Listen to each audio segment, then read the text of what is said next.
not intro, but like Oh, not we sh- intro, we, but we we should go back to the video intro thing. I yeah, don't we should know. do We that. should. I Yeah, should. I should fix that up. Because I would edit it for every single episode with the title and whatnot. I might just be yeah, lazy and just have the usual digital archipelago thing.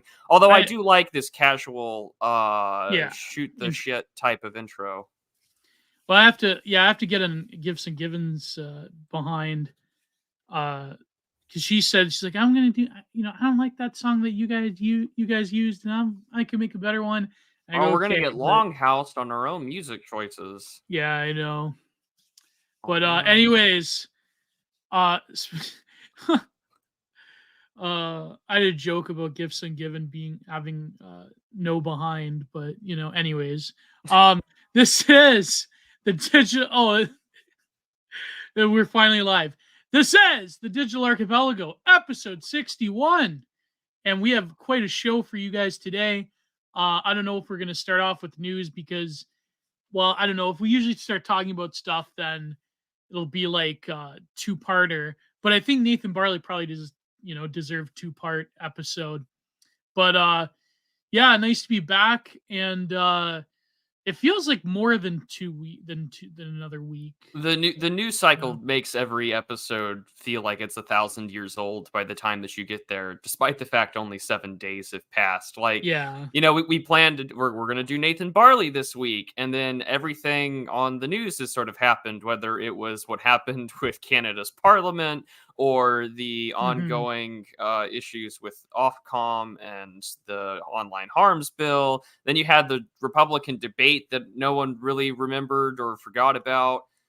Then you had the Elon Musk Twitter space today that reminds me of Marlon Brando in Hollywood. He It's had a Twitter space today. Elon Musk. Yeah, he Yeah. had well, he had a certain group telling him to be careful. Oh man, isn't the Ben Shapiro space tonight? It happened just now. Happened Oh, this I thought it morning. was 5 EST, but it was 5 in the wow. I don't know if it was 5 in the morning, but it's been going on today. Is it is it like is it recorded? Yeah, it's a recorded space. So like I don't know what is the purpose of this? I was hoping for Keith Woods to show up and like scare them, but kind of like the Netter Twitter space with a certain information officer of a planet. What do they call themselves? The planetary, not planetary. Well, maybe one day it will be the planetary for the terrestrial force of that one particular proxy nation. Um, but anyways, yeah, that was pretty funny. Um, no, was it like, yeah, was it like I did I don't not get the purpose of this. I did not watch, and I thought it was best to not attract the eye of Sauron. I just thought that it was interesting that the richest man on earth went through a schmaltzy struggle session. Wow. And here we are. But yeah, I mean, between that and then the Twitter space that we were a part of the other day this week with the whole Netter debate, Yeah, and then the space that I hosted, which is up on YouTube now. You can go listen to all four two and and a a half five hours viewers at the space. That of was that pretty good. of that buggy goodness, and Yeah. has everything in there, talking about normie cons, ethno narcissism, local distance makes an appearance. It's a great time, so you can go ahead on over and listen to that. But I was really concerned actually when I uploaded it, because a lot of people were telling me it wasn't loading on their phones to play it. Oh, it does that sometimes. And I've never had that problem up until now. I had to like delete my app's cache data on my phone, and then it started playing. It was very strange, but all works out now. So it's been a And fun week. yeah, and for those of you wondering about content minded, oh god, tomorrow I have a pretty no, actually, now that I like re-listen to it, it's actually a pretty good episode and he's way less bombastic. Tomorrow on Content Minded, I have Indian Bronson. We recorded it back in the summer though. This was like when the what month was it when the trailer park woman was going viral? I think it was even before Oh, I what's think that ginger's name? it Uh was before Oliver Anthony, so it has to yeah. be had to be June or July. I think that's when we recorded it, like late June. And so if people are pissed off at Indian Bronson now, I can't be held culpable to that. Well, Okay. I'm a journalist. I can't wait to listen to a man who likes to flout his haplogroups to tell me what he thinks That about was trailer pretty trash and funny. white that people. pretty funny though. That was I don't funny, find it gotta funny. admit. Like you're this insecure, you have to use this as a flex. Like the only other people I find to be that Oh. insecure or neurotic about their DNA are people that live in a certain country in the Middle East. Like it was very spiritually Magian. I was not for it. No, but I mean, he knows what he's doing, though. You know, like, listen, Acting I've like been a friends with dick. IB.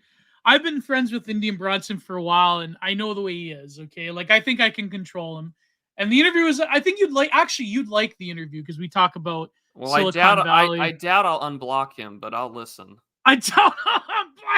Well, don't worry. I made the public version as optical as I possibly could.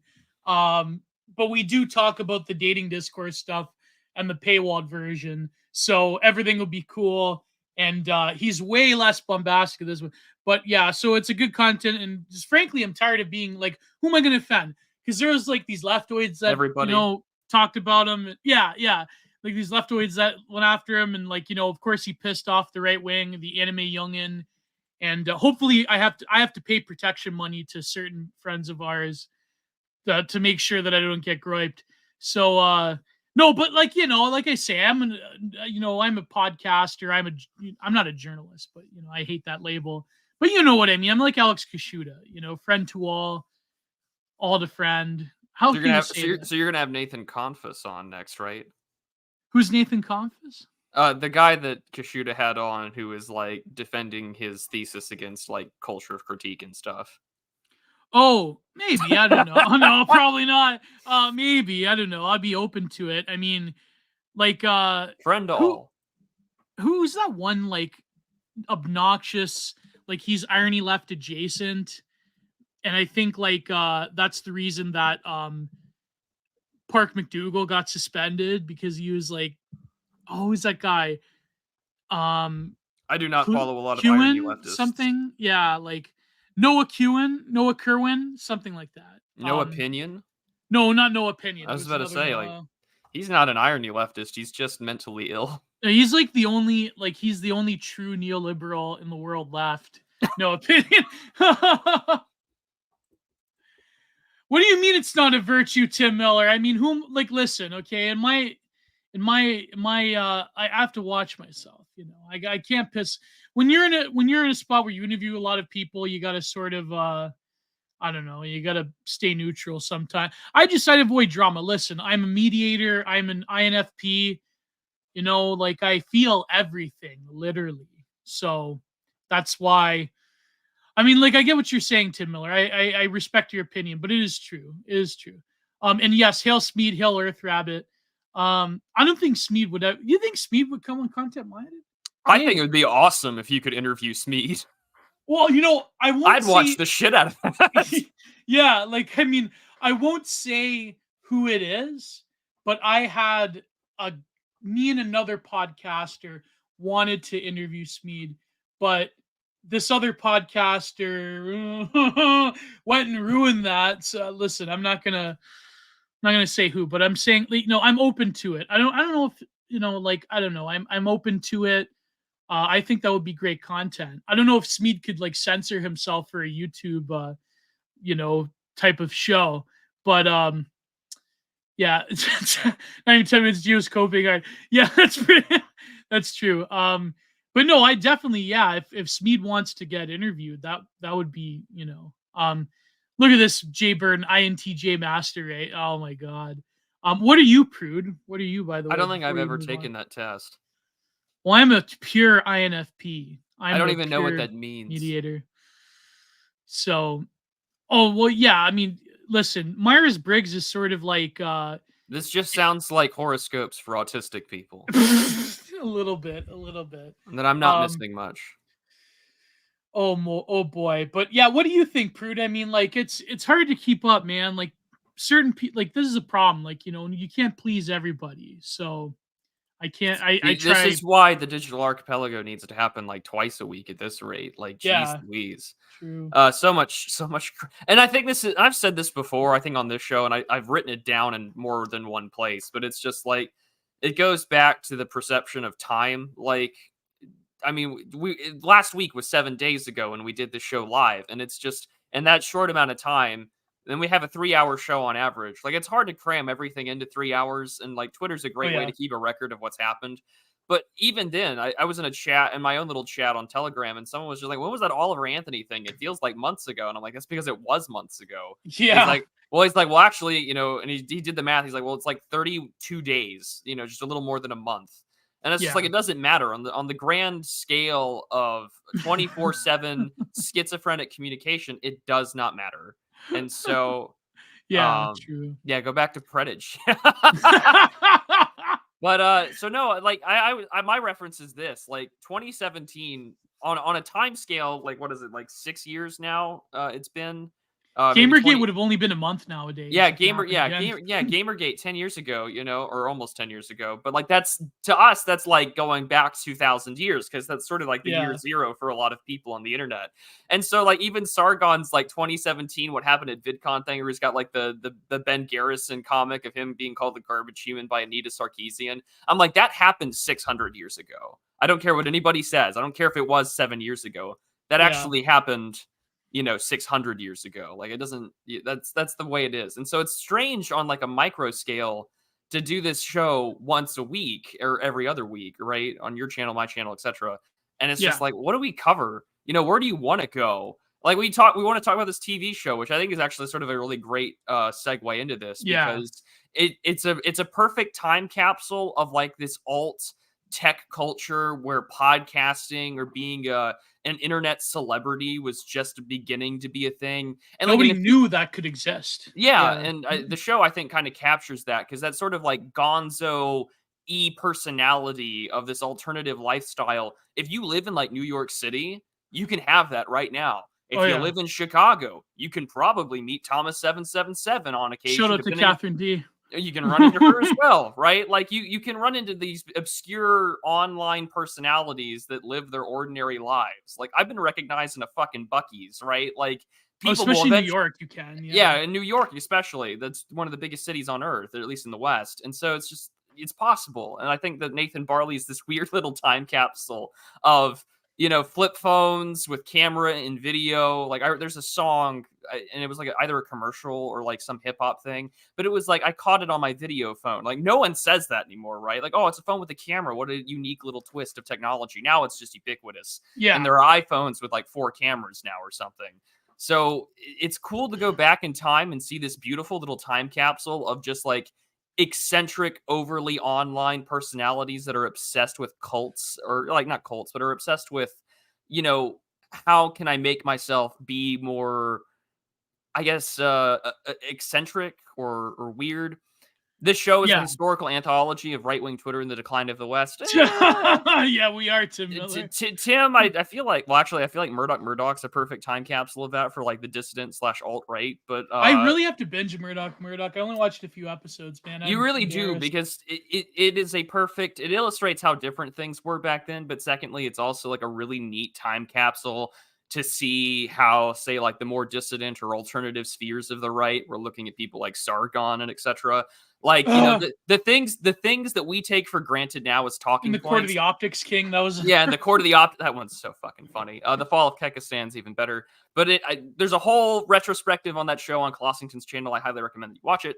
It got recognized so much that the people that run one of the Murdoch websites that hosts all the episodes put it on their website. But yeah, we are sort of an anthology for right-wing Twitter. And even Dave the Distributist was talking about that on his show yesterday. Like, every week we do this, and I kind of use Twitter as my timeline to talk about drama, because it's a great way to talk about where the discourse is. Because like that thing you post on your Telegram about like that irony leftist saying God, like that Twitter has the least amount of users or whatever, but Twitter is still the most important app out of all of them. You look at it. Come on, like, here's the thing. That's just sour grapes. That really, okay. People, and Twitter is important because it frames the discourse for everything else. Okay. Yeah. Like, really, Facebook at one point was this with groups, right? Like, I know people who were in like early group chats in Facebook became big E celebs or whatever. But it's like, even Catherine remembers that.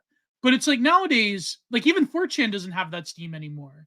So Elon realized that, yes, okay, is the user base small? Yes.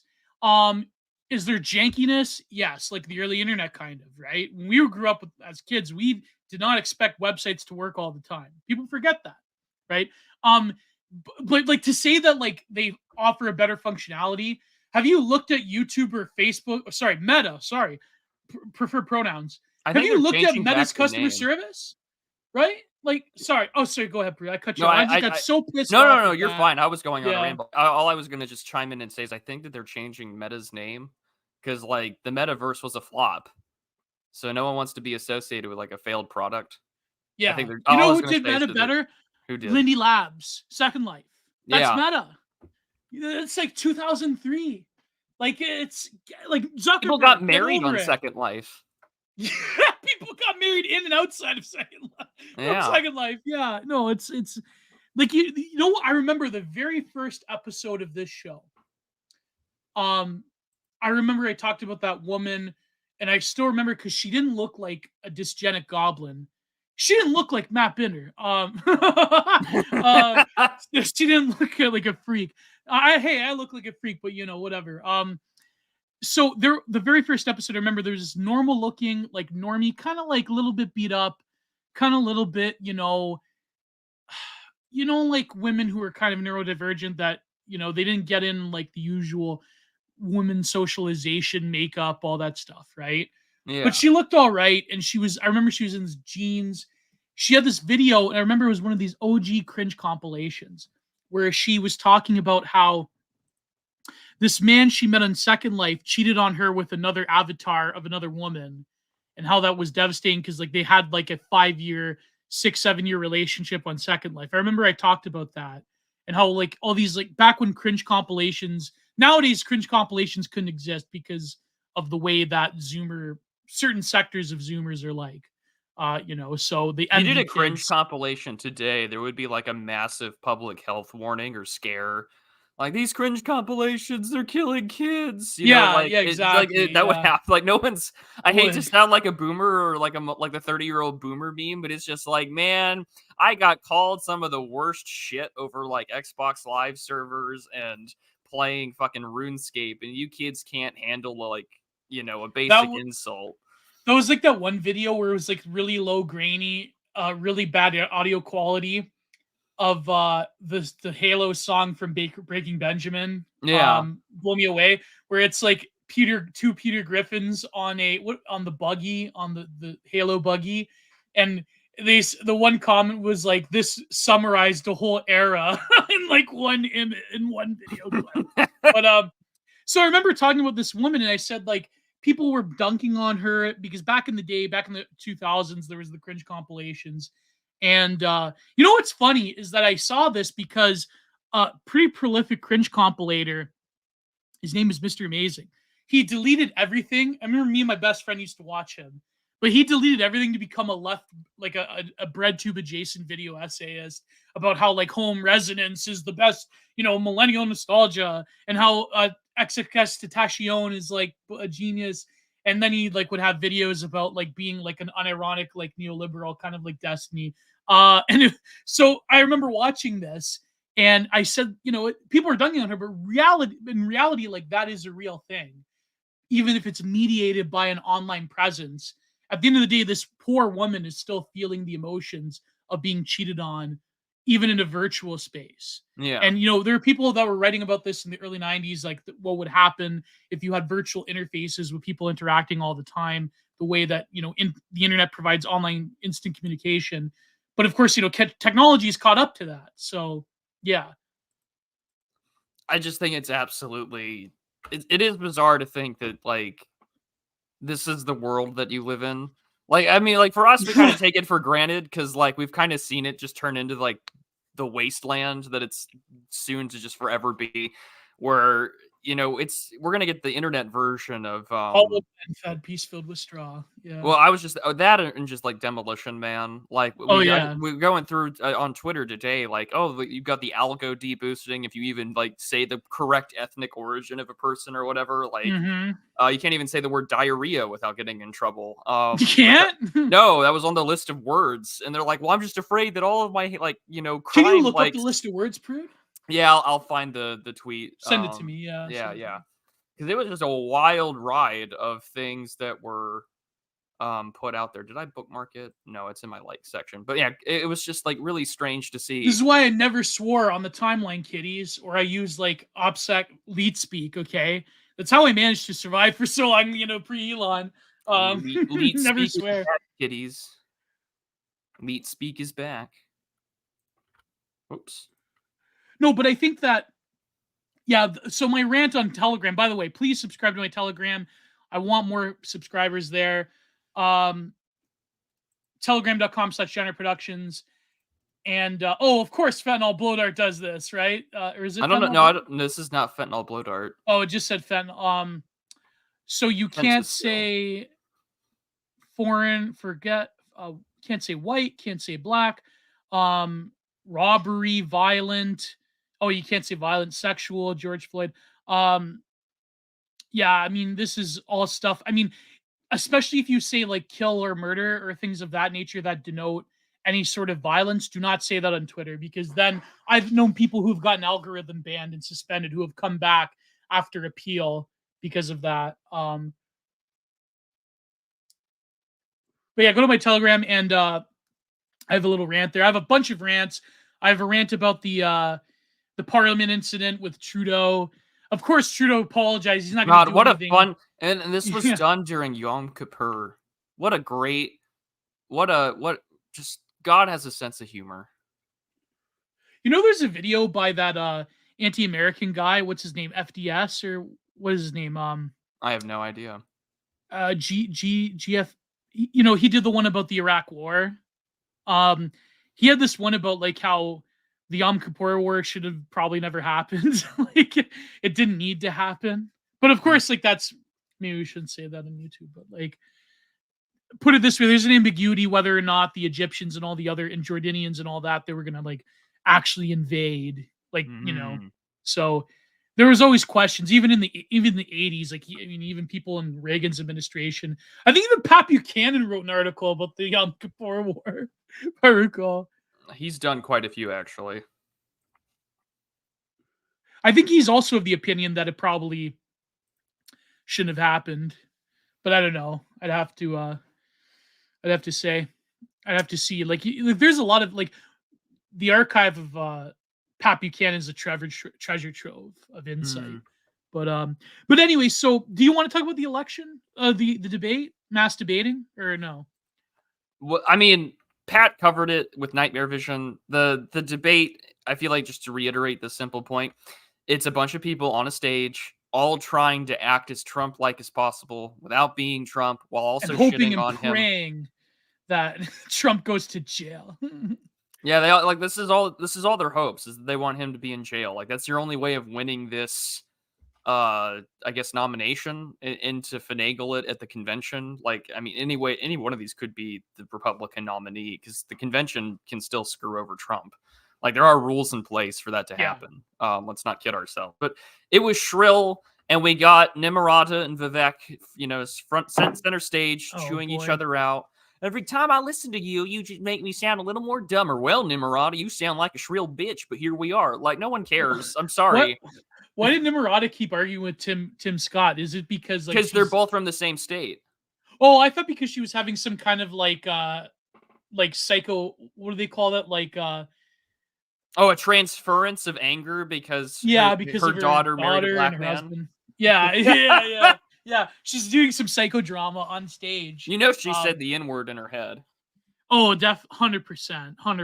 Like, it's not even a question. But yeah, she was the governor of South Carolina, and he's one of the two sitting senators of South Carolina, the other one being Lindsey Graham. So it's a fun time. Two people from South Carolina running? That doesn't make any sense. Well, one's the former governor, and then she became the United Nations ambassador during the Trump administration. She's like your hardcore, like, neocon. Trump should have got rid of her. Well, Trump did get rid of her, I think, eventually. I don't remember. But, like, the UN ambassador is just a nice way to, like, look up your foreign policy chops, because if you want real foreign policy experience, you go to, like, State Department. But, in the same way that, like, Nimrata got rid of the rebel flag. She did get rid of the Southern flag, and so she's, like, forever on my shit list. So she's on my shit list for a lot of reasons, but who cares? Like, it was really I depressing. don't even care that she's an Indian woman. She was a based Indian woman. I shouldn't say that. That's a cold take. But I'm saying, like, she could be like Vivek, who is they're all running for vice president anyways. Yeah, like they're all running Vivek for a cabinet position. Vivek will definitely be in a white, like if Trump somehow magically wins the White House, he's in that administration. I don't want him in charge of immigration, but he can do something else like the You know what's funny though? Okay, you got the two. I can say the WOP word on Twitter. I mean on YouTube they probably don't care. You're one of them. Yeah, okay. So I guess like you can say, I mean, nobody cares. So notice the two WOPs on stage, right? The two fellow Italians. Notice how like even Meatball Ron had to like demurely follow in the lead of Chris Christie, who's got like the New Jersey like resentment of a New Yorker. And that's why he directly called out Donald Trump. Because like, I'm in Jersey. I hate those people in New York. And it's like so transparent, right? So, but then of course, Meatball Ron doesn't have that same spice as a like New York, like a northern city Italian does. So he had to like rely on Chris Christie, who's got like the Ozempic jaw, the Ozempic double chin, to like basically green light the fact that now you could talk about Donald Trump in the negative. And so then, like, as soon as Chris Christie does it... Hey, before we give the Italians credit here, we have to thank our fearless, outsourced GOP critique talking point head, Pedro Gonzalez. For heading the way. See, the Hispanics jumped the fence so the Italians could walk on stage and talk shit about Donald Trump. So there you go. We don't have Donald Duck and these other petty insults without El Donald Trumpo's loco, okay? So, like, we have to give credit where credit's due. El Blanco Loco. Yeah. Pedro Adonis Gonzalez. You know who really broke the brain of I guarantee you a millennial on the DeSantis campaign read him the whole thread. You know who really listen, I don't exactly agree with anything this guy says. Well, not anything, but like when Wyatt is on, he's on. But like, you know, his takes about a lot of things. He's like he fits the Pareto principle of 20% gem, 80% coal. Yeah, someone said on like a Wyatt quote tweet today. Wyatt found in Krivoy Rogue, sent back to Bandera. But Wyatt really broke the brain of Little Meatball Ron with his thread. Now listen, as much as I don't agree with Wyatt on Ukraine or Trump or a lot of things, when Wyatt is on, he is on, and he can be quite perceptive. And so Wyatt, if you just so happen to be listening to this, I don't hate you. I think that you're really an insightful guy in certain things. We disagree. But his thread destroyed the Meatball Ron campaign. Like, just he pointed out with laser precision. And this is a guy who supported Ron DeSantis. So it's like, well, Philip did it. I will show your... My GF actually does like a lot of the stuff you do, Philip. But anyways, I got distracted. So yeah, internet friend, is Wyatt a fad? I don't think Wyatt's a fad. No, Wyatt can't be a fad. He's too uncontrollable. Like right now is like Pedro Gonzalez and David Reboy. They will never go off script when it comes to Ron DeSantis. But the fact that Wyatt went off script for Ron DeSantis proves his authenticity, in my opinion. Are you more or less of the same opinion, Prude, about what? Where do you stand on the Wyatt question? When he goes off and it's good, it's good. And when he says things I disagree with, I'm like, well, that's just Wyatt. You know, like I don't. That's just Wyatt. Like I don't know. I don't ever pick fights with the guy. Like, no, me neither. There are things about him I appreciate, and then there are some times where I'm like, there's too much weird shit on your timeline for me to really appreciate or to grace. So I mean, but that's my problem with like half my Twitter mutuals anyways, is like some of you are, you know, I need to go off script, boss. Go buy me credibility with the boys online. He's like Goldberg in that 2001 promo. He's going off script. Those morons. They said that Goldberg was going off script. this was like late 2000. This is like early 2000s WCW. It's like, you know. But anyways, yeah. Sorry, go ahead, Prude. I just remembered that one. But it's just like it's like being in that one chat where you're there with like Bizlet and Billy Pratt. You're like, or JJ the Jackoff playing. I'm like, Yeah. I'm not that guy. I'm not constantly talking about women 24/7, but when you are offering interesting insights, by golly, do I appreciate it. So it's just like, but they really engagement farm, yeah. It's the same way I feel about Wyatt, you know, like when there are things that I really find interesting, or when you're just going off on on a banger riff, like, yep, I'm going to appreciate it. Other times, I'm going to go do something else. I can't really hate Wyatt because he created, like, in the depths of Parag Twitter, he created one of the greatest days in Twitter's history since 2016, when he released the anime voiceover thread that got the attention of Bosch and Hassan Piker and all. Like, it was incredible. And of course he got banned on that account, obviously. But he won. He like, because back before, before 2016, you could have one poster basically dominate the timeline to have like the topic be trending. But anyways, that's enough nostalgia. Oh, let's get into more nostalgia. Nathan Barley. Unless, do you have another take about the election? Sorry, about the No, like, no, if you want to make it tolerable, go watch Pat Casey and Nightmare Vision, who Who really won, had you made. think? Vivek. I don't even know. Like, who Nobody cared? won. Like, nobody won. cares. No one wins. And like, this is what's sad, is that no one talked about anything that mattered, I think, in any respect. Like, no one, because it was like Fox News and Univision. So like, you had one Hispanic woman who's like, it was hard to understand her. Some like effete British guy, like, what are you doing here? And then I think Dana Perino or whatever. Like, who? No one cares. Right, and they're in the Ronald Reagan Presidential Library Auditorium or whatever, and it was just like Ron DeSantis, like, well, I was there at Nancy Reagan's grave, and it's just like, what sacrilegious shit is this? Like, whenever they say Ronald Reagan, they might as well just be saying Jesus. That's, yeah. Well, yeah, I mean, that's it's like the Boondocks bit, like, you too can have a place in white heaven, and it's like, yeah, Ronald Reagan. Yeah, it's Ronald Reagan. Yeah. But it's just, it was so bad. And at the end of the day, like, I felt bad because like Burgum was like talking about policy, and like everyone's like, shut the hell up, Burgum. Like, no one cares. Burgum wants North to glass Dakota. Moscow. They all do. They all want to either glass Moscow, glass Beijing, and glass Mexico. Only one of these is a tolerable option. The rest are gonna be bad. Like, Yeah. if you want to go to no, war, but even the tolerable option is bad, actually. Listen, if you're gonna turn a city, like, if you're gonna nuke a country and like melt it into glass, you melt one that doesn't have nuclear weapons. Yeah, but true. that's besides the point.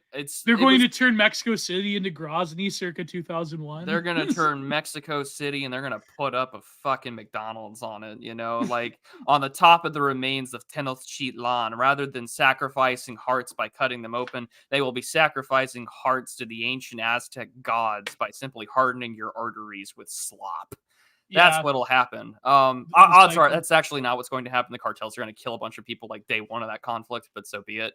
It was a shitty debate. Everyone loses. America loses. And the only person that looked really good out of that entire thing is Governor Gavin Newsom of California. Oh, yeah. That's the real important. Like, there is someone that posted an image of like Gavin Newsom shaking Trump's hand. And I wonder, that could be a wrestling storyline. That could be like a secret screw job. You know what I mean? Like that's the fight. Earl That's the Hebner race. is involved. It's like, Montreal, Earl Hebner, the referee, is involved too. And he could never look Bret Hart in the eye ever again because of it. So, what's a good catchphrase for Burgum? I'm bumming with Burgum. Is that a good one? I don't think that would sell so well in the UK, Oh, yeah, I wonder. I remember Dark Burgum. Burgum sounds like an STD.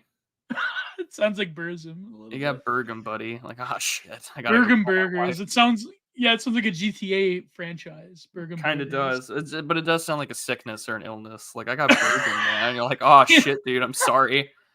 Do I need to drive into chemo? He looks like that one Gmod. Like, what franchise? That creepy guy. That one Gmod. You mean the G-Man? Yeah. Like, you need me. You know that one? In North Dakota, Mr. Freeman. Like, it could be something there, but it's just, And What's the one someone that was Gen Alpha looks at? The Skidibit toilet? What's it the called? skibidi toilet thing. Oh, that's like Yeah. I know way too much about Gmod shit to I think that's like default Malo 7 or whatever. That's the face. Yeah. Yeah. But he's got such wild eyebrows, you know. He's got that like Yosemite Sam type facial structure where it's just like, dude, Bergam, grow out your beard, like, you know, just He's got like embrace the Arlie wild Emery man. eyebrows from Texas Chainsaw. Yeah. Just like bring it on, man. Like you can. Whereas fucking Chris Christie with the second chin, where he's like, I got you extra billions of Ukraine right here, as he pulls out like a wad of cash from his fat. Like, what a shit He needs to go show. back on Ozempic. I hate He to needs say to it. go back on Ozempic. He needs crack. Like, just put. There's plenty of it in North There's Jersey. plenty of it in Jersey. Just like get yourself some uppers, lose some weight, and I'd appreciate it. Because it was really funny. Because I was really expecting Mike Pompeo to make a run. Because like Mike Pompeo, Oh, yeah. former Secretary of State, CIA director, congressman, he lost like 100 pounds. Like the dude doesn't have a tailor either. So all of his suits do not fit whatsoever. But it's just like, this guy's running for president. No one loses like 80 pounds in politics. Unless you're planning to run for something or to better your image for whatever purpose. But no, he's not running for president, and I thought that was interesting. I still think that, Mike weight Pompeo. loss. Weight loss. What ethnicity is Pompeo? I would presume Italian.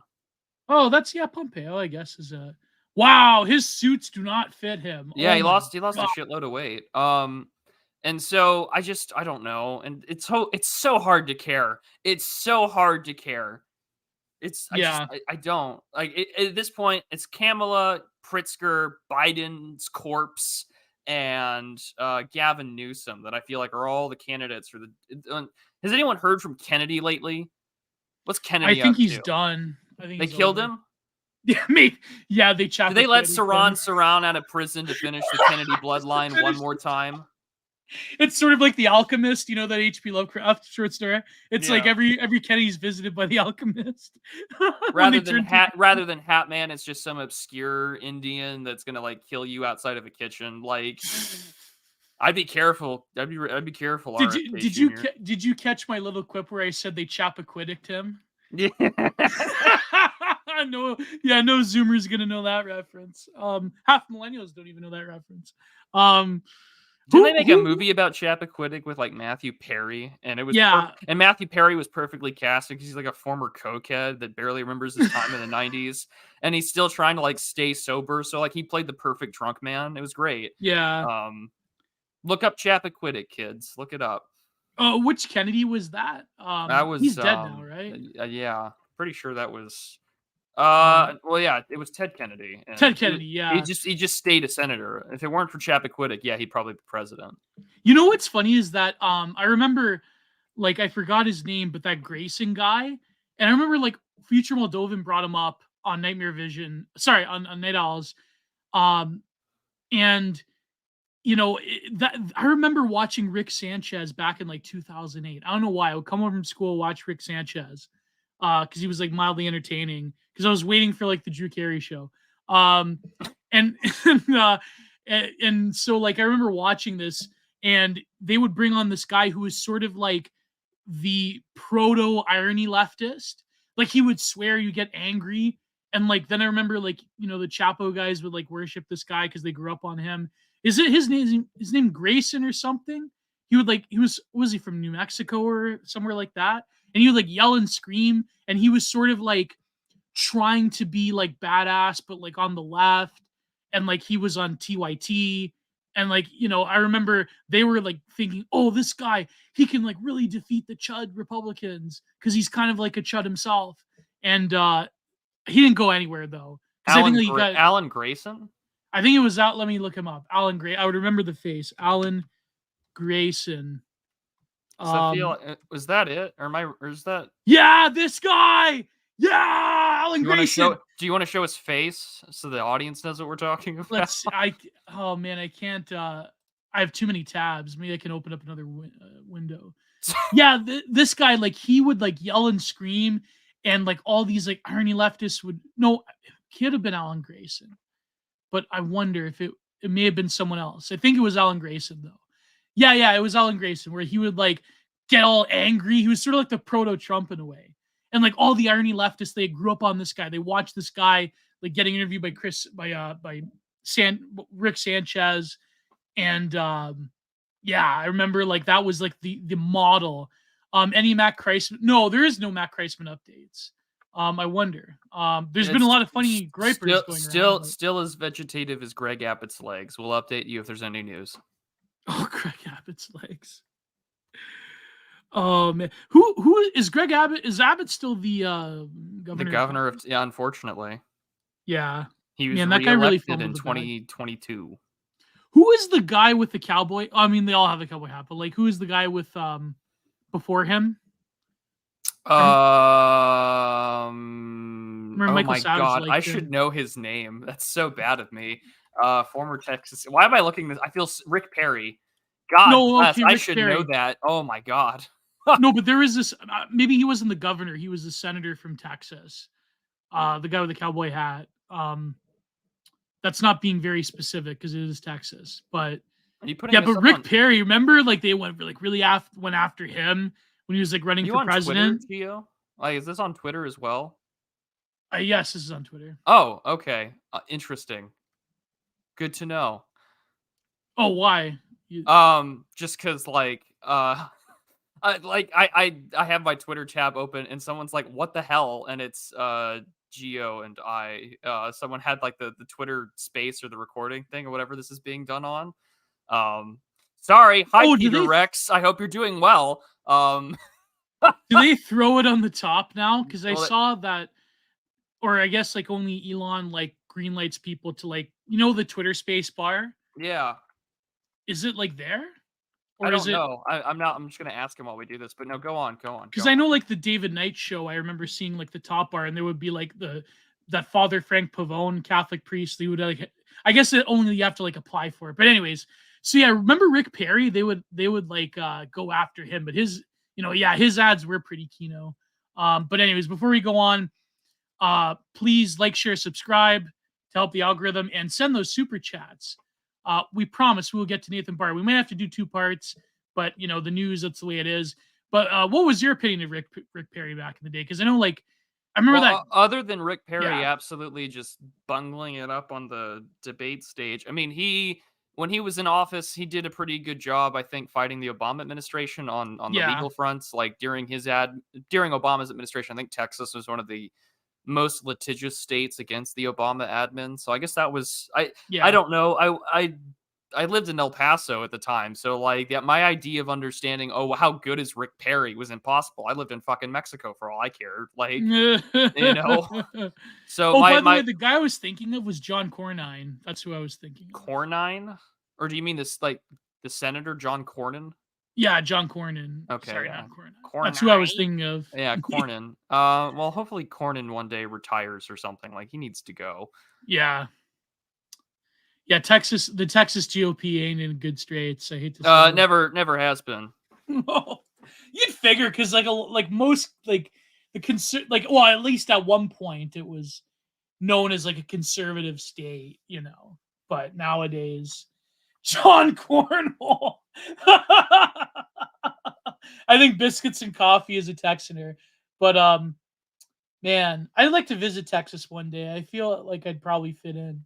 But I don't know. There's a lot of freaks in Austin, but Austin always had freaks though. There's that great movie from 1991. What was it called? Where they just like followed people around Austin, Texas, and like it would like like that one scene with like a schizo, and they what's it called? I think it was called Slackers or something like that. Yeah, it's on YouTube. But speaking of things on YouTube, finally, let's get to Nathan Barley. Oh, thank God. So this was produced by, I believe, Channel 4. Yep. And it was only in 2001 or 2002. I forget. 2005. 2005, yeah, that's right. So someone mentioned this to me. He's like, Gio, you really like Nathan Barley. And it really was, I think, it showed the early internet, but it showed the possibilities of the internet yet to come. Because it was not YouTube in 2000, was it 2005 or 2007? I forget. 2006. 2006, yeah. So this came on the heels of like a year before YouTube launched, and we all saw the welcome, the elephant pissing video. I believe that was the very first uploaded video on YouTube, or it may have been. Yeah, I think that's what it was. And so yeah, Nathan Barley follows. Well, the main character is the journalist. What's his name? He's writing for Oh, it wasn't 2005. The first video was uploaded April 23rd, 2005. Yeah, it was 2005. So it follows around Dan Ashcroft, who is a journalist, or he's like an alt journalist. He's sort of like, imagine a Vice writer, but he wants to imagine himself as more above it all, and he sees like the way the culture is going.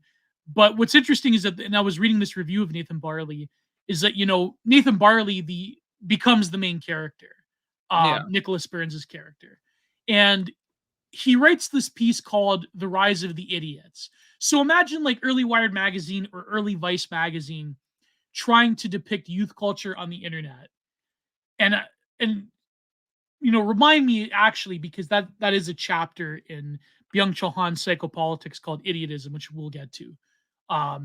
So he writes this piece about the idiots, and really, like, imagine what a pure internet youth subculture. Imagine the type of person that me and you interact with every single day.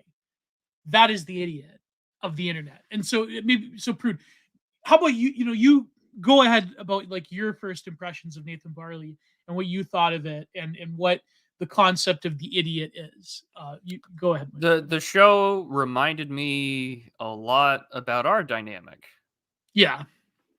Oh, wow. I want because I felt like Dan Ashcroft throughout at least the beginning episode, where like Dan is like this sort of writer that sort of looks at this thing that he's doesn't really get. And I mean, this is in 2005, where this sort of like alt tech, like techno culture is kind of like faded away. Like the cyberpunk genre of the like late 90s, early aughts is kind of faded away. Like we're not getting, we're only just getting close to like, Neuromancer in 2023 with all this transhumanist VR stuff. But like, he's opening up. He's talking like, Nathan Barley's talking about like his latest phone from Japan. Why haven't you got one?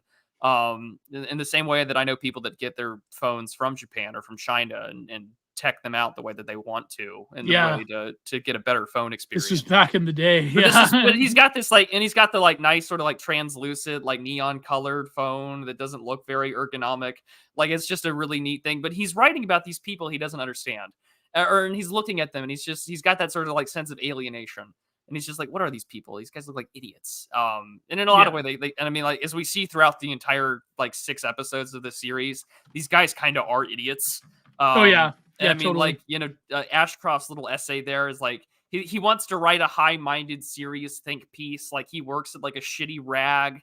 He works at like, I guess the equivalent, would be like Wired or Vice magazine, but like even worse. And I mean, it's played up even more so for laughs because like Gavin McGinnis Vice magazine, some kind of like or like Tim Pool's version of Vice magazine or something. Like it's just it's very kind of like Gonzo, but at the same time, it's just like there's one person here that wants to write something decent, and the rest are like, yeah, man, whatever. And it's almost like if you played the campaign for Grand Theft Auto 5, like, do you remember it? Oh yeah, I think I remember. Like the whole Life Invader thing where they're making fun of Silicon Valley social media startup culture. Life Invader, yeah. That their office feels a lot like that, but for like, I guess, hot culture pieces.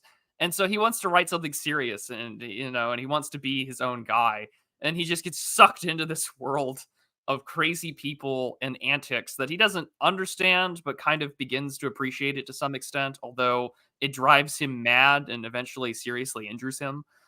He's got a sister that gets involved and tries to be a documentarian, wants to make money, and he just gets dragged into this world. But like, it's an interesting, I mean, it's the like Twitter. It's like, well, the idiot, like, well, what is the idiot now? Well, the idiot's like the shit poster. He's the meme maker. He's the guy that makes the newest Groiper or whatever. Like, there are like 4 or 5 Telegram channels I follow where it's just artists who make their own apustayas, which I greatly appreciate, or apostachos or whatever. But like I appreciate that. It's like a neat. And then we have our own language too, in the same way that like Nathan Barley has his own language for culture, style, the Keep it internet African, upload. yeah. Keep it African. Also, the even using the word like even with a soft A, like that was interesting to see that. That was British guy using that with a soft A, yeah. I was like, wow, like this is. Well, I mean, I guess it's different. But like that shit would never have flown in America for obvious reasons. Oh God. No. But like keep it African, or like the whole preacher man bit. But it shows this like weird sort of gonzo tech subculture of like, because nowadays everything's like TikTok houses or creator studios. And in fact, in a town not too far from where I live, there's actually a building that you can rent out studio spaces for like an hour or two. Our good friend Marty Phillips is in the chat. Look at this one. I just realized Sugar Ape as a magazine was a fictional version of Compact Mag, and as opposed to Vice, so I noticed they had an actor playing Discourse. So true, Marty. So true. There was a discount Tink Zorg in there, and you had there's a secretary, but there's also the black guy. There's also the black guy who was like totally in on the culture or whatever. Yeah, so it is Compact Mag. It's Compact Mag, but it's in 2005, and you're trying to play hipster really, really well. And you had like the effeminate sort of like gay editor-in-chief. That was really good. The best was like when Benedict Cumberbatch is in it as like the CEO of the magazine, and he's just like, we're losing a shitload of money by the time. Yeah. And then the ad campaign, instead, like the way they put the letters in font, it was the RP word. That was I thought it was hilarious. It's like early Vice, yeah. It's just like, your Sugar Ape, but the SUGA is in the R, so people are gonna get like really taken away when they see the word rape. But the best part was the editor, that like sassy gay British guy. He was like, well, idiots are going to like it. Or he's like, dumb people will like it. Smart people will see the irony in it and also like it. It's like you can't escape from like virality of memes, because like dumb people will like it, but smart people will find like an irony in it, and they'll also like can't look away from it. That's the way the things work. So so I think like Nathan Barley, if you look at the way that online influencers are now, that is basically Nathan Barley. When you look at the Paul brothers, it's Nathan Barley. Like even like those early YouTube people, they didn't exactly capture, because they became a bunch of like sellouts and marks for themselves. People like Casey Neistat or SXE Phil. What's his name? Philip DeFranco. Like those people. Like I do. Yeah. Now you've sent me down a nostalgia trip, because like in middle school and high school, I had a friend of mine who was like a big Philip DeFranco fan when he was when it wasn't, but it was before he got big. It was before he lived out, before he wigged and lived out. It's only a matter of time before he Norwoods and Troons out. But like, he would do the whole his little cutesy little intro. It's kind of cringe now that you think about it. But like my friend loved it. And it was just a weird artifact of just like a guy talking to a camera with a little bit of production value. And he got to talk about whatever he wanted to talk about. And like that is Nathan Barley in with his own website. It wasn't just YouTube, You can click here for the latest animations with that sort of like early trash bat, and it makes me, it gives me a love and appreciation for Newgrounds more than ever, because it's like just trashy animation, shitty music with like weird. We're gonna combine fax machine, dial-up noises, techno, and we're gonna remix it all with like our own like ringtones and almost like their alternative version for like jungle music. And it's No, but because Nathan Barley calls it himself a self-contained media node. Yeah, that's what he calls himself. He is the one man. He's the one man, like demigod of the internet. And everywhere he goes. Yeah, remember Ray William Johnson? That's another great example. Well, Nathan Barley's more akin to Ray William Johnson, I was gonna say, because he's more obnoxious and like all over the place. Yeah, but everyone loves him in this show. Yeah, except for Dan Ashcroft. Except for Dan Ashcroft. Yeah, no, but we'll get to that. But I would say that basically Nathan Barley predicted the rise of the content creator as we know it, because a content creator like is a self-contained media node where they're producing. Like, what does Nathan Barley do? He's doing the first IRL streaming to his website, right? Way before Ice Poseidon or Baked Alaska or Asian Andy or all those other Only Use Me Blade, all those other legends of absolutely depraved IP2 streaming, IRL streaming, right? I can't believe I called Baked Alaska a legend in any regard, but like, anyways, like, I gotta admit, those streams were, in time. Yeah, it was at one point. I gotta admit, I loved the A-Log streams that PPP and Surfer did of Baked Alaska with Shagget. That was like, it's like, yeah, these people used to be something, and now it's like, oh, the feds. J6, I feel better about it because even cringe. even America First hates Baked Alaska now. So but anyways, yeah, Frank Hassel, so he, like, Nathan Barley predicted all of these people. He predicted IRL streaming. He does his own music. He's a rapper. He does all of his own graphics. He's an editor. Like, he is the content creator before content creator on the internet was a thing. This was the truly visionary quality of this miniseries, Nathan Barley. So, it's just like, I think, like, it predicted so much, because being a content creator is almost a necessity in terms of, say you have a specific thing, you still have to wear many different hats. So I think that really, like, it's like, so I guess Baked Alaska kind of would be a good comparison, or like Ray William Johnson, although he did have editors like later on. Now it's like some other guy. Everyone has editors and producers now, or at least they have producers. I don't know so much about editors, but like, is he Proto Sam Hyde? No, because he's not doing skits. He's like pranking people. So I mean, he's not doing comedy. He's also not. He's not doing the whole TED Talk thing. He's just trying to be. He lives in an authentic subculture that people are attracted to, and he is, for better and for worse, the one-man spearhead of this, like, techno alt lifestyle that we're all going to post Y2K. Post Y2K, but early. This show only can exist before the mass, like, before the Google adoption of YouTube, the social mediaization of before the social mediaization of everything. Like, back then, the Facebook was still the Facebook. It wasn't this ubiquitous social media platform at the time that everybody used. So, like, Nathan having his own website and his own, prank channel, his own people, his own staff that he can harass.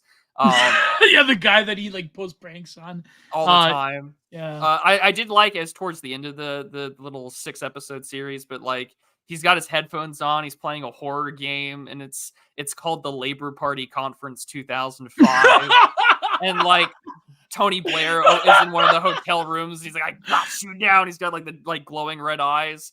But even the rap, he's like Enron, it's fucking wrong.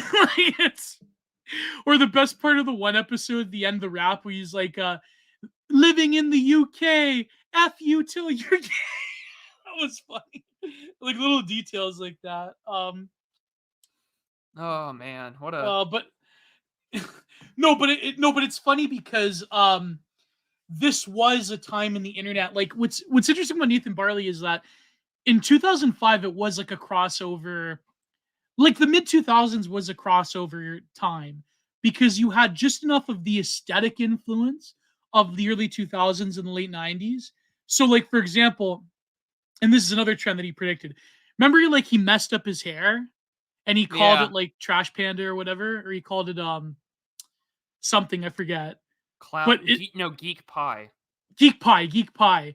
Then a bunch of Japanese people interview him or, like, find this, and then he becomes a massive celebrity in Japan, to where, like, every Japanese person that's young has like hikikomoris have the Geek Pie hairdo, and then that becomes big in the UK again. It's like all the Japanese guys that are obsessed with cowboys. No, because Japan, like, really at this time, more than ever, like, determined culture that bled onto the internet. I mean, at the time, I would argue they were more online than we were. Oh, I mean, they still are, but I mean, back then, their their ability to influence the culture was they had far more leverage than we Yeah. do now. Yeah. I mean, still to this day, it persists with anime and Oh um, yeah. and that's the thing. Like, so it was a crossover in that the aesthetics, the music, the somewhat optimistic bent of Nathan Barley was there, but also like what was going to come is also there. Like, and even the pessimism of Dan Ashcroft writing a hit piece about, or writing a think piece about like the rise of like new internet culture, which I mean, Nathan Barley, I think was supposed to like depict a young, like an early millennial, basically a child of the early 2000s, where the MTV generation was still like, a thing. And the fact that Dan Ashcroft is talking about the idiots and how they have this unique style, but they're also like tone deaf and they really don't know what's going around them. All And there's like, twittering on their phones. yeah, He used the he word said twit. Twitter. Yeah, or yeah, twittering or something like that. Yeah, Before yeah, Twitter was even a thing. and so really, he also predicted like the mid to like the 2010s think piece around internet culture, like in a way. And then he becomes the ad campaign for Sugar Ape he's the preacher man. And so what's funny is that in the rap concert that Nathan Barley does, he takes on the suit, he becomes the preacher man. But he's like, "No, you people are idiots. You're stupid." And they're like, "Yeah, we're idiots." And so an object of ire becomes an object of worship. And he like takes this unintentional role of being the idiot whisperer. He's sort of like who would be Well, a he's the comparison? king of the idiots. He's the king of the idiots, yeah. But he hates it. He hates it because he hates these people. He's like this He hates his pretentious. fans. Yeah, he hates his. Yeah, exactly. He becomes like the spoony one, I guess. Not that I didn't watch any of that because I wasn't that much of a gamer, so I never watched like AVGN or Douglas Walker. What Or that guy with the what was glasses it, the media. G4 channel, right, for games? Oh, I watched a bit of G4. I remember I never got into any of that, but also I lived Yeah. overseas at the time, so like I getting watched access to Robot that Wars wasn't. on G4. Oh, they had that on Discovery Channel. That was good shit. BattleBots and Robot Bring Wars. that back. Bring that back. I mean, imagine with like drones and everything else. Like you could. Oh, have they a still really, have Robot War. They still well, have BattleBots. well, we gotta make that more popular. That shit needs to Oh come yeah. back. Oh yeah, 100%. I remember We're at a point in time with technology that like when I see people on TikTok like, hey, I built an airplane for like under $500 and I can fly pretty well. I'm like, you can build a mech. Yeah. And I would like sponsor you to go Oh, fight other mechs. You know what was my favorite show as a kid? I used to watch it with my my Portuguese tenant. Do you remember on TLC? What was it called? Junkyard Wars. Do you remember Junkyard Wars? Yes. Yeah, man. Oh, I was addicted to that show, man. Junkyard Wars. That was like they should bring back that Kino. They got to do. I know they'll It's probably funny be like because yeah. Congressman Thomas Massey was on one of those episodes. Whoa, that's Yeah. incredible. One of the few good people in the United States Congress was on Junkyard Wars. If they brought Junkyard Wars back, there probably would be like an Impossible Woman or two, but that's the price I'm willing to pay for Kino. Well, I mean, you need men to rip off steel and shit like that. I mean, if that's the way they have to get in. Yeah, but yeah, Junkyard Wars was like, this is if like I think the episodes are on YouTube. So if please after this show, go and find Junkyard Wars. You will be addicted to it. Some of the stuff they did was absolutely crazy. They'd never do it nowadays because television is trash nowadays. Game shows are trash nowadays. So it's a different era. So Nathan Barley has really, I think, a predictive quality, and it formulates youth culture or the subject of youth culture as a media node and being totally influenced by DIY media in ways in which, because you have to remember early YouTube really got off the ground. And this is what kind of upset me about maybe we can only really see in hindsight the effect of the new Hollywood strike. Early YouTube, for those who remember, really got off the ground because of the original Hollywood strike, writer strike, where you had You had like Pruane 2 Forever on Jimmy Kimmel, you know, talking with who was the rapper 50 Cent, right? Like this was because of the writer's strike. They would just raid YouTube for content. You had Numa Numa on there. You had Tron Guy. You know, I think a few of those people are dead now. You had like you know, a bunch of these early YouTubers that got really big because Hollywood basically ran out of ideas because of the writer's strike. And so you had like Stephen Colbert interviewing I think he interviewed Tron Guy. And so really like this was a time where Hollywood went through an existential crisis and realized that its days were numbered because people were going to create their own content. Now, unfortunately, YouTube became like totally corporatized, and it like sort of now is like trying to play catch up to like the culture industry at large. And so it's like, you know, it's disappointment because back in the day, we talked about this on the show before, YouTube really was like broadcast yourself, right? It was like the content creator in the face of his own. It was in the name. It was for you. It was in the name. Like that, the early from until Google bought it, until Google bought YouTube, this place was the ultimate example of disintermediation. There was no middleman. There was no Tom Brokaw's. There was no, you know, Charlie Rose or Matt Lauer's. All these Dan Rather. All these sex pests and liars telling you. I mean, there's still sex pests and liars on YouTube all the time. One needing to go through the litany of former e-celebs on YouTube that have been caught. Yeah, you could like binge. You could binge hours of Turkey Tom discovering this content. Yeah, or who's the Jarun or. Like Leave It to Georgie or whatever. Something like that. But they all sort of investigate this shit. And so, but, you know, you weren't going to the mainstream source of news. And that has been effectively killed off. And I mean, for instance, like the war in Ukraine is a great example of this. Oh, yeah. Like Telegram channels are more accurate. Well, Telegram too. But I mean, but YouTube is what I mean here. Because there are YouTube channels that talk about the war, that never talked about the war until the war, or never talked about foreign policy or international relations or anything. And then the war starts. And these guys that were like streaming like Persona 5 or whatever, you know, now they're talking about the war. And now they've got millions of views. And their scripts are written by reports from the National Endowment for Democracy. Like, well, let's face it, YouTube shoves those people and everyone like. No, and of course, it's algorithmically promoted. It is, you know, first preference for you to look these things. Whereas pro-Russian or neutral sources are buried. Of course. It's the same way every time I watch a Morgoth video, and my recommendations tab to the right always has a Jordan Peterson video. Yeah. I do not want to watch Jordan Peterson. I am here to watch my favorite Northman tell me about how bad things are in the world. Like, I'm here for my black pills. I don't listen to Jordan Peterson cry. Like, you know, but that's the way that it works. But that early period of the internet where you could have your Philip DeFrancos or some random guy, you know, just take a funny video or whatever. And that's the only video he's known for. And it's got like 100, 80 million views or whatever. Like that, those kind of numbers just don't exist anymore. Yeah. 100%. You know what's funny is that like people like at the time reviewing it's like, oh, this show isn't funny, but like they didn't see the brilliance of it. You know what I mean?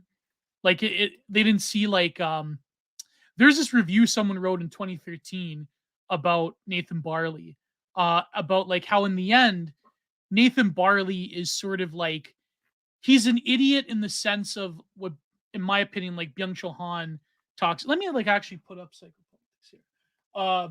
Like someone who's managed to like ride the waves of the digital society without being affected by it, and with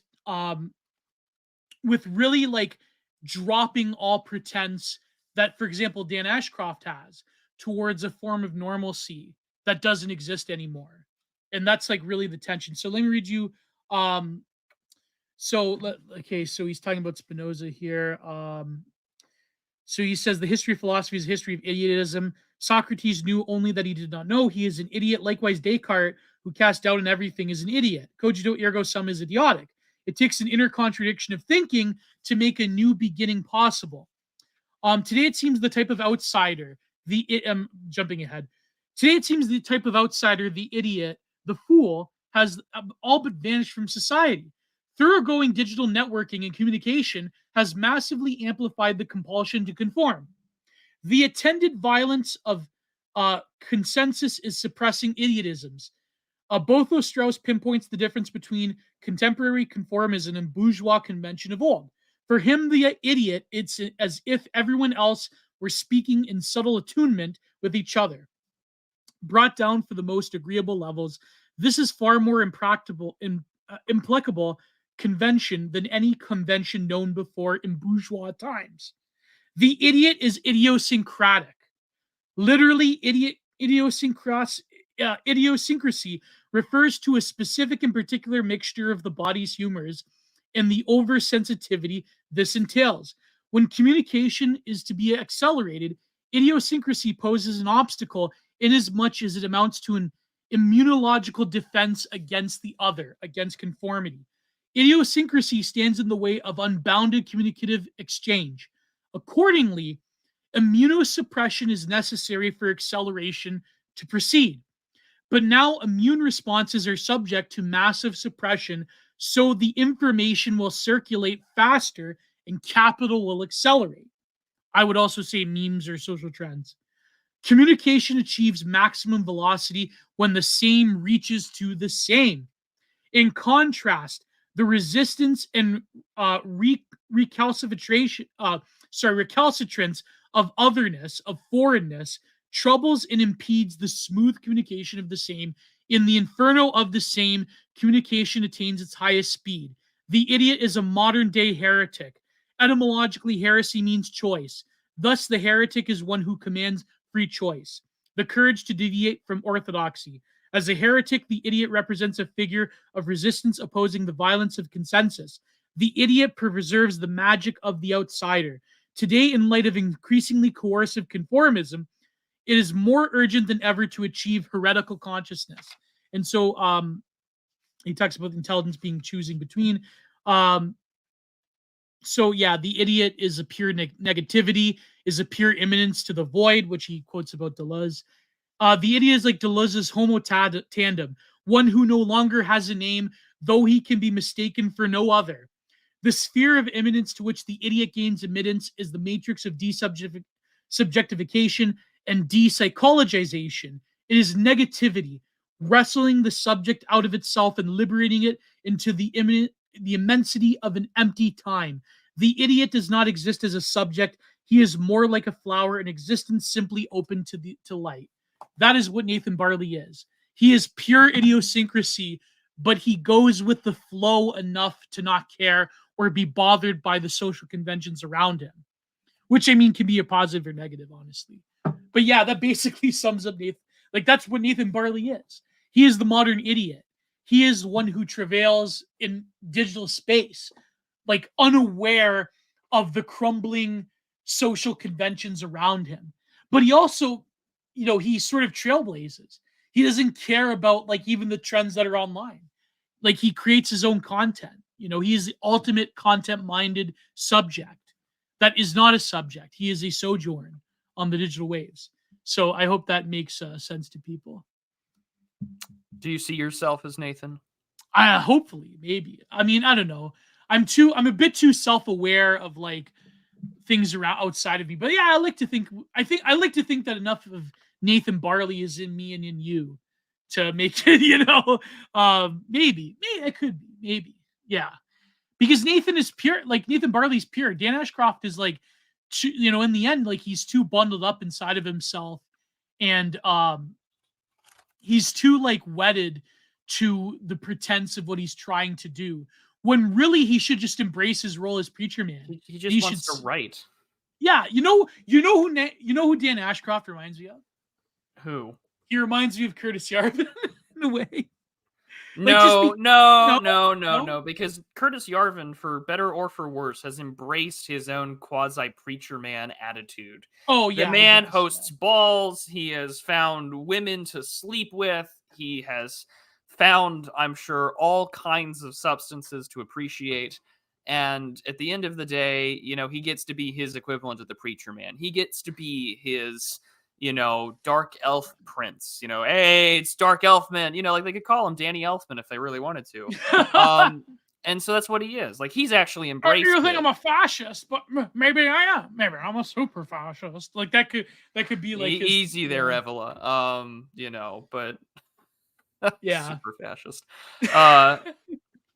I think Curtis has embraced it in his own women. No, it's an actual woman. I mean, he like, had a kid for, Yeah, he's got a kid with one of them. Like, they let's can't. not. I mean, they can't all like not reproduce. Impossible women can't have children. So yet. Yeah, it's Did true. you hear about that? Like, did you hear about whole the exo pregnancy thing? Yeah. Yeah. Of course, it's from And China. they should be nowhere near it. Because every single one of those mentally deranged lunatics is like, I want an artificial womb so I can get an abortion. And it's just like straight into the wood chipper. Was it who tweeted? Was it like Jenny Tight Pants or Keffel? Or one of them. No, it was a Juniper. No, it was Jenny Tight Pants. It wasn't Juniper. It was Jenny Tight Pants. Yeah. Why do you know these people's names? Because you have to I don't know. Sometimes you have to like lurk your enemy to see who's getting bombed on sometimes. So like these are like the most obnoxious Twitter accounts. Like who's worse, Juniper, Jenny Tight Pants, or Garbage Ape? I can't even. Well, only one of those people actually identifies as a legitimate man. So yet. Yeah, true. Yet. Yeah, he's got that fat, type 2 diabetes face. Like Garbage Ape looks like really Judge wanted Holden. to. He does. He's like the shit-lib Judge Holden. Or instead of like killing Comanches, he's just like quote tweeting Martin on Twitter. He quote tweeted our friend Patrick Keogh. I know, absolutely. Yeah. I cannot stand. Leave him alone. Leave him alone to tend to his post. He is the most nice boomer I have ever met. Let the man cook. Let the man schizo post. Let the man rant. Let the man speak his piece. Let the boomers cook while they still can before that sweet embrace of the pillow embraces them once more. But like, I'm gonna deeply resent one of the super chats because the one that came recently. I haven't seen it. I don't even have the comment section. Like I haven't clicked on it yet. So otherwise, I just know that this. Well, we'll get to it, but like this particular show is, and I love Sam 153. It's nothing to do with you, but like when we get to it, this particular show, it's going to be humiliation ritual. We just know it. We can smell it. I just clicked it. Yeah, the Frasier thing. Yeah. Oh, yeah. You gave it away. Yeah. Sorry. Yeah. I watched the trailer. It's gonna be an humiliation ritual. It's gonna be bad. Let's not kid ourselves. Like he wanted a sequel. He wanted a reboot to something that he loved. This is his character. Kelsey Grammer has been Frasier Crane for over 20 years. Everyone knows him as that, despite any movie he's ever done. Although Down Periscope is fucking hilarious. And Sideshow Bob is also hilarious. They ruined him. No, New Simpsons ruined him. Now he's got a family with an Italian wife and a kid, and like it's so annoying. Like they ruined every single character. You know who they ruined the most? They ruined comic book guy. They gave him his Asian waifu. Okay, I'm sorry. Libertarian guys with Asian wives. No, they gave him his cosplay 10 out of 10 Asian waifu. Okay, like I'm sorry. He got his happy ending. No, that's what I mean. You have to realize when you get a happy ending, it is an end. It's over. It's the end to. That's why like Frasier really ended in like season 7 or whatever. This is why you have to read Selective Breeding and Philosophy to understand this stuff. So speaking of selective breeding and philosophy, I just saw the super chat by Lou Thepler. They made him a fake cell. So true, Cyber Ninja Zero. They made me a fake cell. I mean, that's Yeah. But anyways, that is true, Gio. You got it right here, folks. Fake cell confirmation right here and there. A gentleman never kisses and tells. Okay, buddy. But like, I'm gonna get an angry text message. I'm sure you will. In the same way that TR Hudson texts me when we're live in the show, or he'll just be like, "You guys need better content." But worst through line ever. It's been pretty bad. But like, speaking of selective breeding and philosophy, have you noticed all those advertisements for pit bull breeding? Yeah. Like absolutely wild, and they still want to do that. Like they haven't banned the breed in the UK. Those are a few years old. They still do them though. There are new ones out there. Yeah. Do you know who's the guy who's friends with Peter Nemitz, but he's also another of the same variety of Peter Nemitz. In like Iracook, like he was on Patrick Casey. I'm trying to remember Like, who it was. Ironic. It's like, like I have to look it up, but like he would like ironically post those like Mindset Exotics. Like I love them. I'm sorry, so they bad. look like little lizards. But that's selective breeding and philosophy right there. And it's all the same like strip club poster aesthetic. It's like you're walking into like a Mexican trade show, like everyone knows that you're gonna see those weird. Irkatanen, yeah. Thank you, Fishy. Thank you, Fishy Frenzy. But yeah, what a time to be alive. And so that to me, that's the true selective breeding. I love when Horace Finkelstein, Irkatanen post about Canada. It's hilarious. I love it when Horace Finkelstein posts about how many Canadian or Ukrainian refugees Canada's accepted. Yeah, Khalistan is going to be in Brampton. It's not going to be in India. Look, when Gunter Fellinger wins and ex-India is created, Khalistan will be in Canada, not in the Indian subcontinent. Oh, do you know Antediluvian on Twitter? I do not. Oh, he's a good poster. I'm Dan Ashcroft, Gio. I don't know any of this shit. No, but he had a great point where he's like, I have a theory of everything with Canada, where you basically import all of like the rebel like ethno conflict zones of the world. We basically just import them. Yeah, and it's like you have like Khalistani separatists, you have like we got Khalistani separatists, we got 98-year-old Galatian SS officers, we got Azov Battalion. Wait, I have a phone call. Can you speak? I sure can. You go talk to your woman, Gio. Yeah, so I mean, Canada's gonna be a great time. But like, speaking of Canada, and I think we've covered most of Nathan Barley and the advent of the idiot. Biscuits and Coffee in chat tells us that there's no strip club posting in Saskatchewan. I'm gonna cover this now, just so I don't have to write this essay later. But it irks the absolute tar out of me in this respect that, like, well, I think my political model of how to win in Saskatchewan, a province of 1.14 million people, less than I think the population of like the Dallas-Fort Worth Metroplex. Yeah. And so like we ban strip clubs, we can wield power. And I'm like, no, sorry, my mother called me. Oh, your mother called you. My mother called me. Oh, he's a mama's boy. We gotta get over here. He's probably asking Gio, you're 30 years old. Why aren't you married? But no, she actually asked me about like something from Costco.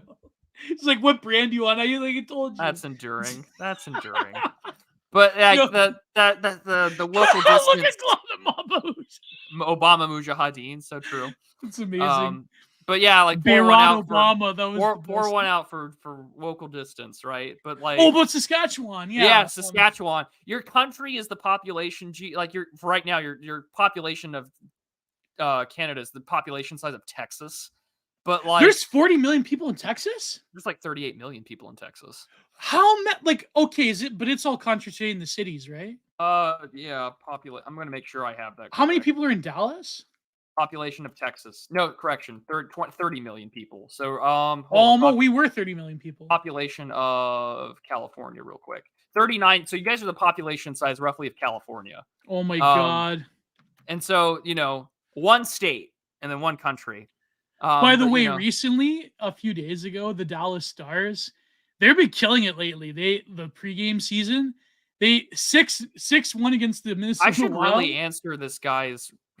There's a basket weaver of mine. It's like, we should go see a Dallas Stars. You should, game. man. I should go. I'm not really a sports guy, but yeah, I'll probably get this 7-0 against the Arizona Coyotes. All right. There are states that mock Canada. So true of Lil Hush. But like the point is that, he's offering me a political model to achieve victory in a province or a state that has the population of like 2 Wyomings. Okay. Like, cool. It does not matter to me. No, there's more people in Wyoming than Saskatchewan. No, there's about 585,000 people that live in Wyoming compared to the 1.14 million in Saskatchewan. Saskatchewan's twice. Wyoming's the least populated state in the union, if I recall correctly. When I was a kid, Saskatchewan was not that populated. Well, that's incredible. That's what I saw on Google, and that's why I was just being nice on the Twitter space because it was recorded. I mean, this is being recorded, but I don't care because he's never going to watch this. But like, do you watch anything? Huh? Does he watch anything really? Probably not. Read.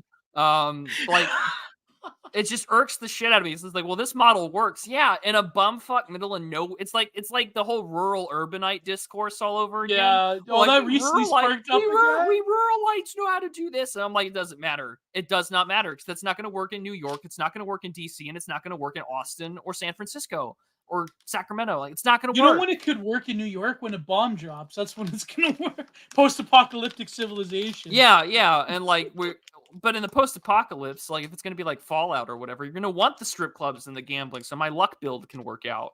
It was an absolute shit show. And it's just like, well, we need to do this. We need to police our crazies and our closet cases. And I'm like, everyone does this naturally. Like the point is that if for some reason, right, like this is what irked me, and that anime PFP guy, I don't know who said it. We were talking about this before that during that whole Netter debate.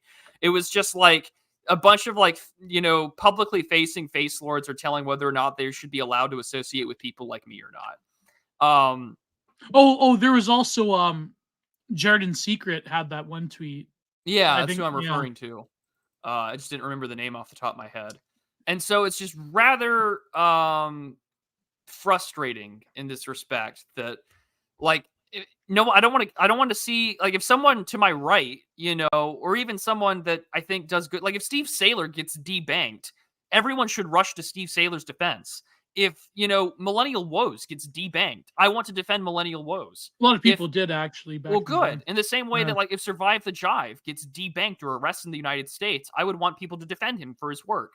Yeah. It was just, and no, they never outlined what right-wing means. They never outlined what are like evil right-wing opinions. They just said, like, Richard Spencer, like they were talking like it's 2017 or whatever.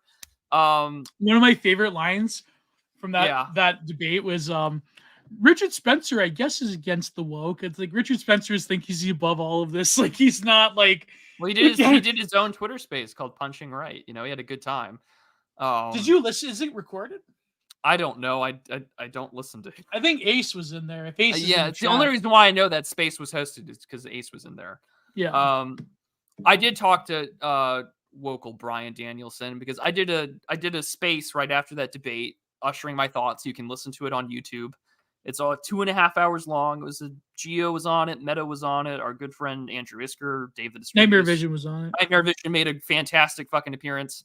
And yeah, Wokel came on to exert his opinions. I was just gonna let him talk because, like when you have someone at work that you listen to talk, like that coworker that you just don't give a shit about, like whatsoever. Like I'm just gonna let you talk, man. I already think you're below me, like, but go ahead and speak your piece. I don't think I've ever had an interview like that on Content. I've had plenty of BTR episodes like that, but not Content. Like there were some people I thought I wasn't going to get along with, or I wasn't going to like have a good time with, but turned out pretty good. Yeah. New Gloff says the woke, they lop off their wieners just like the Gnostic. And I'm like, you take that Eric Vogel line right out of your fucking mouth, James Lindsay. If you're going to riff off the Catholics, you're going to at least give them credit where credit's due. But again, I think Eric Vogel's got some issues on how often he called people Gnostics. But like, all that James is doing is that he's just trying to offer like secular answers that religious people already answered like hundreds of years ago, sometimes thousands of years ago, and sometimes thousands of years ago. Christian and pre-Christian. And it's just incredibly irritating. And the same one will ask, well, why do people associate with him? And the same way that people have to associate with James Lindsay, because James Lindsay goes to TPUSA pastors conferences to talk about metaphysical issues, despite the fact that he openly denies the divinity of Christ. But somehow he gets to talk to pastors. And so this is the fake and gay world that you have to live in, that to watch people who listen to Anons, who listen to people like us. And I was mutuals with just about most of the people in that Twitter space listening, outside of that Michael Carrillo guy. Like, I'm kind of glad, like, Zelensky looked at the 42% odds and was like, Ashley, sorry, we're going to just sack you from Ukraine before you do something on air.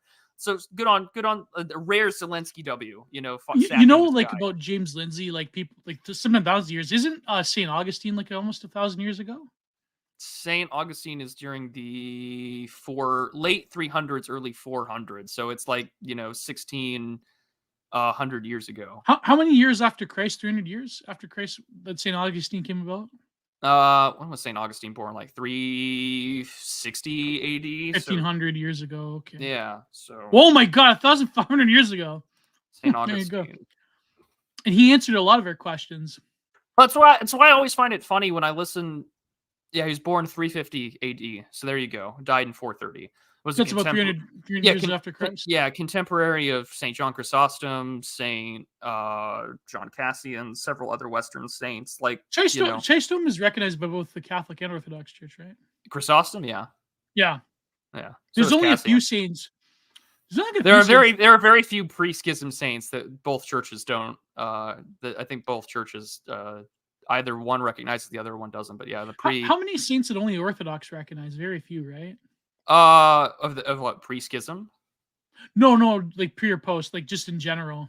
Well, I mean, I think that it just depends, because I mean the East has a way different understanding of canonization than the West does. Oh yeah, that's. But right. I mean, virtually most saints pre-schism, I think there's a pretty big universal recognition of. Oh yeah. But anyways, get Augustine in the space. I wish. We could get.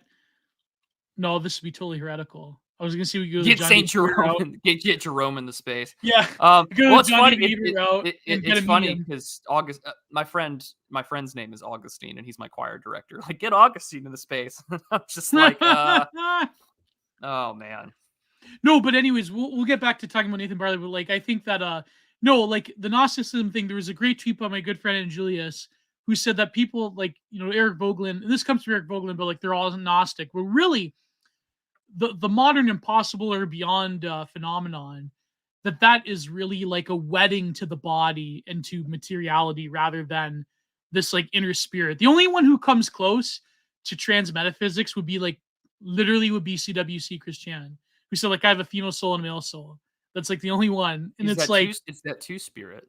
Yeah, well, no, but even like what's funny is that maybe we'll get him on here one day. But Strange Herbalist had like the best takedown of the two spirit, the way that it's conceived of by like modern like woke-tards rather than indigenous people themselves.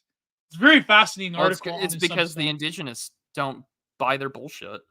The only ones who do are like fifth generation people. They're all the indigenous studies. The white ones. The white ones. Yeah, that go to indigenous studies in Canada. The ones that can like trace their name on the Dawes Treaty or whatever, and then think that they can speak on behalf of the Indians or whatever. Like, it's the same thing happening in Australia, right? With that whole indigenous thing. Yeah. Where it's just like, really, the ones that are leading this indigenous shit are just like all white, like libtards that claim, indigenous ancestry. I noticed that I noticed that the UK and Australia have Indian libtards. Did you notice that? Like Osh Soccer? Like Ash Sakar or whatever. It's funny the way that a millennial was pronounced, like Ash Soccer. Like she knows my name. She needs to be deported. Does she have like a white husband? I think. I don't think British she's husband. Married. Or she's got like a white boyfriend. Ash Sark. Well, she worked with like a gay white man. Nope. 31. No spouse. Thank God. No one needs to. Oh, in her Instagram, she's with a right wing guy, with a not right wing political. Oh, she's with a white guy in her Instagram. Is it Owen Jones, the notorious queer? No, it's like an actual like.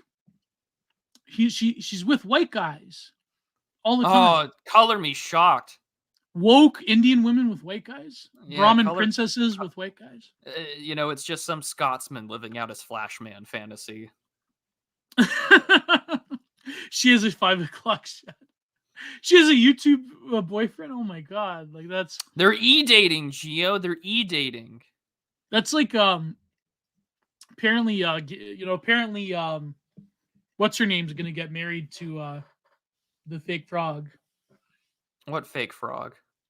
Eudaimonia. Oh yeah. Shuan had, yeah. Yeah. Well, congratulations to them both, I suppose. I guess the best was Chudderwood. Cinderwood tweeted him with all the Arbor Scepter pictures. Yeah. Oh, that's your wife. Not vanilla. I worship him. I worship his body 24/7.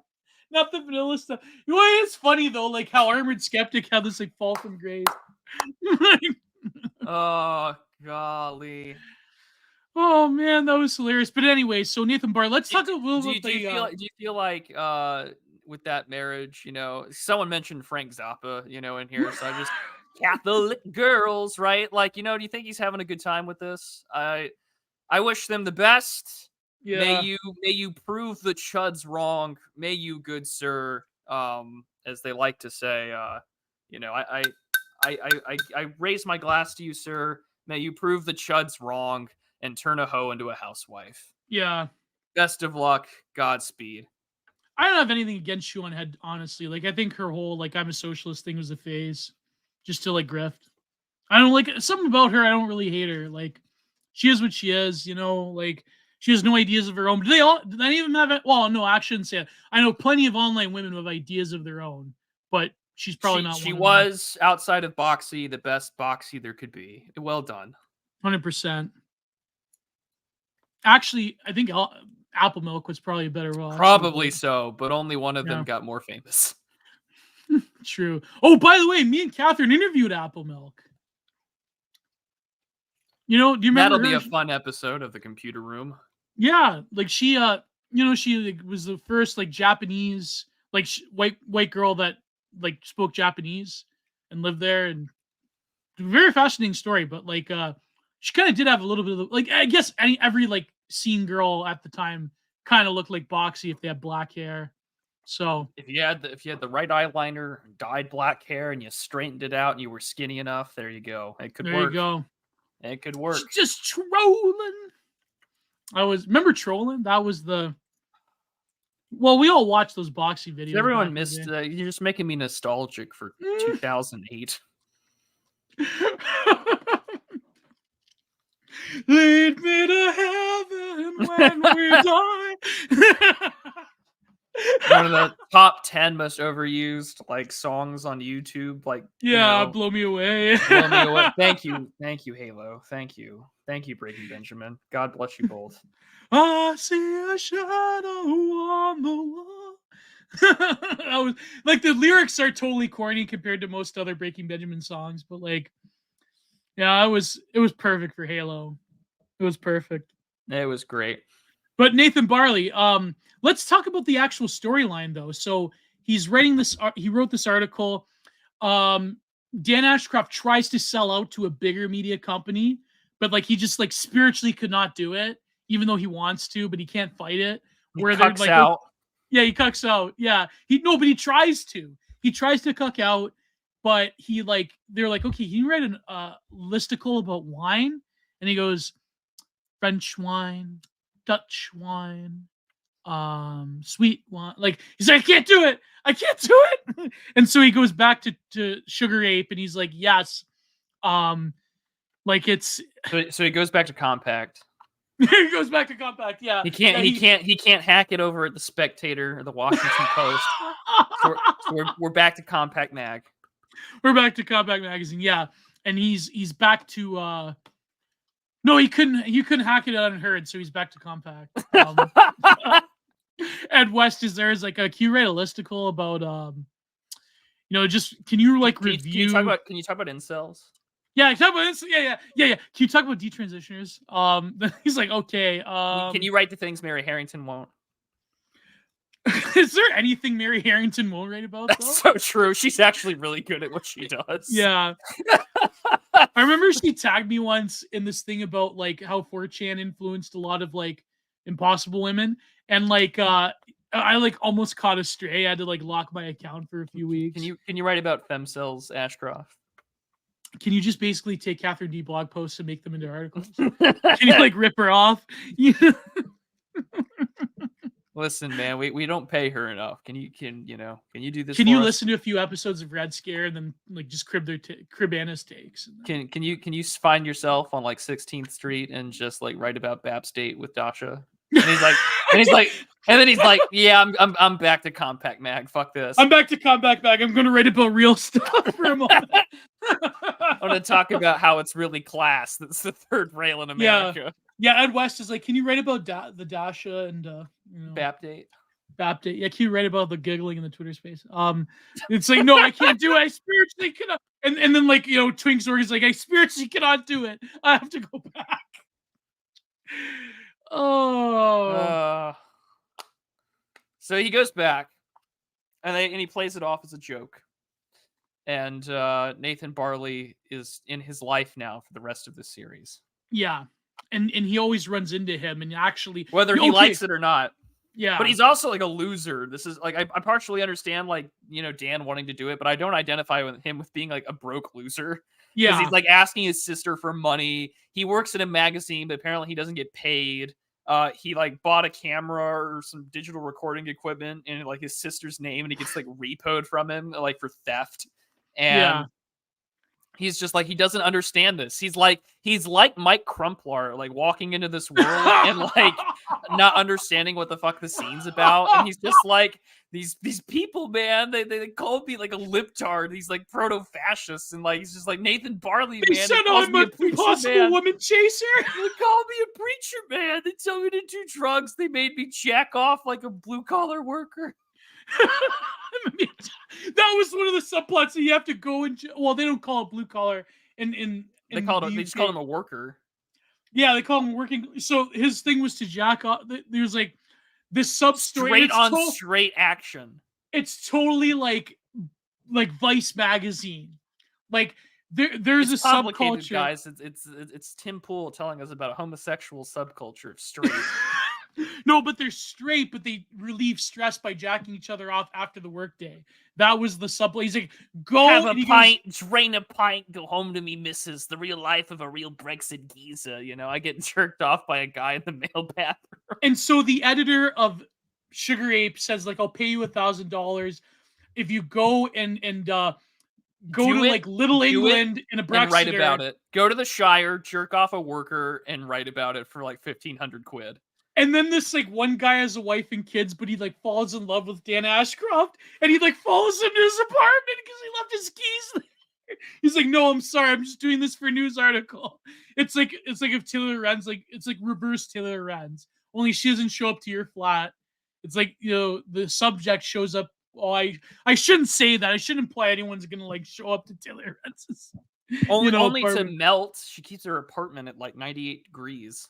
That's an inherent defense mechanism against any chud that wants to like mess with her.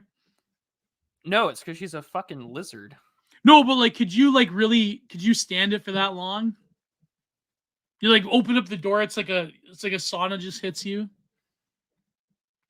Good God. Why are you thinking about this? I don't know, man. Like Taylor Renz. She, what's funny is that she probably fantasized, like in Canada, we have our own version, but like all the Canadian Antifa people hate her. This like fake lawyer girl. Like, she writes about Chris Scott. You can tell like she's fantasizing about Chris Scott as like an ethically ambiguous woman. I think she's like England. She's like Indian or Bangladesh. I forget. But like, you could tell there's something there. Taylor Renz probably fantasizes about like half the chuds she writes about, because like, have you seen Taylor Renz's husband? The way like he looks like I didn't know she was married. Producer. Yeah. I'm now looking up the husband, Taylor Renz. Ren's husband. I think he's like a media person. Christopher Mims. Mims. He just looks like a really neat. He just looks like a nice, I guess, like tech writer out of Brooklyn. Not a lot of testosterone there. I think she makes up for it. That's why the apartment's set to 98 degrees. Is that why they don't have kids yet? I guess, kills the sperm. Chutter Ape, yeah, Sugar Ape, Chutter Ape. See, that's the magazine we should. Yeah, I can't hate Chris Mims. He doesn't look that bad. And that's what you should do. It's just that instead of Sugar Ape, it's Chutter Ape. Chutter Ape, yeah. And we'll get Cheddarwood to write in it. Yeah, Cheddarwood never follows me back, man. I don't know why. Come on, if you're listening to this, you better follow me back, bro. Cheddarwood. I don't think we're that famous. We are. Oh no. I mean, come on. We're like the face lord version of Night Owls. That is true. And unlike Night Owls, our show's recorded. What's funny though is that I was gonna say that a lot of people that we interact with online who are anons, like they have the intelligence and the wit. Like, listen, I probably should mention this because he's very like an optical, but I don't really care at this point. But like someone like Screw like optics, I'm going in. screw your optic, yeah. No, but someone like Smeed, like, or no, someone like Miku, like Lord Miku, like if you okay, I don't know if it's like out that like he runs that one Substack. Um, but like someone like that, like someone like Smeed, if they were to like not so, well, I guess to them it would be selling out, right? But someone like that has like the intelligence and the wit and the personality and like the command of personality that or Miku even or Miku, yeah.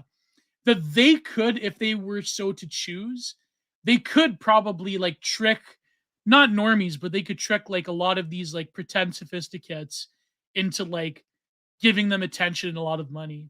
Like I'm like they're talented enough, but they'll never do that.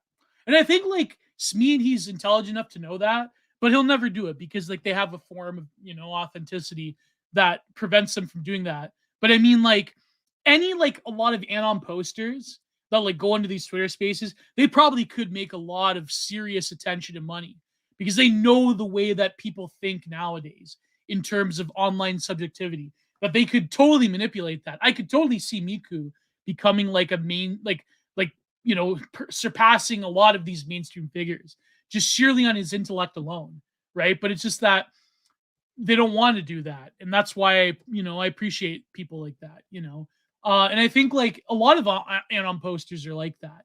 They could like I've seen people their posting ability that they have the intelligence to like commandeer an audience or to trick a huge swath of people into actually appreciating them.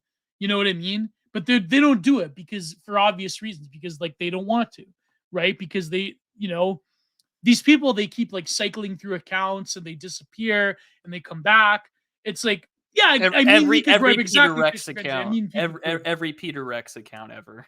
Yeah. Oh, yeah. Peter X, he's got the intellect to like, if he won't, you know what I mean? But they don't. Yeah, that's who I mean. I mean Mika Groiper, Lord Miku. Yeah, that's who I mean. Fishy Frenzy, or Smeed, like all these people, man. Like they could do it. Like it's just that they choose not to, and I appreciate that. I admire that. You know what I mean? Because like you need people like that. You need people who lurk in the shadows, who get by in a small cult following with their ability to post, right? Like there's other people, like even in Julius, and listen, I know certain people don't like Contrary Pancake, but like these guys, like they're what I call posters. Like when I see in Julius, not to like co-sign everything he believes in, but like when I mean a poster, I think of people like that. Those are people that have the intellect that could they could commandeer a huge audience, but they choose not to, right? Because they know that they know the detriment to that, So yeah, that's my little kissing shilling for people that are anons, To the even people Nightmare who Vision, say man, the he shit could I probably want to do it. say. Yeah, like someone like Nightmare Vision, he probably could, like he could get to a level of Sargon. You know what I mean? No, even beyond Sargon. Maybe, but I think people are happy with where they're at. Yeah, exactly. Do you think we'll be more popular than Lotus Eaters one day? No. No. I don't want to be. I co-sign everything Lord Ange said. Exactly. I'm glad someone does. Thank you, Tim.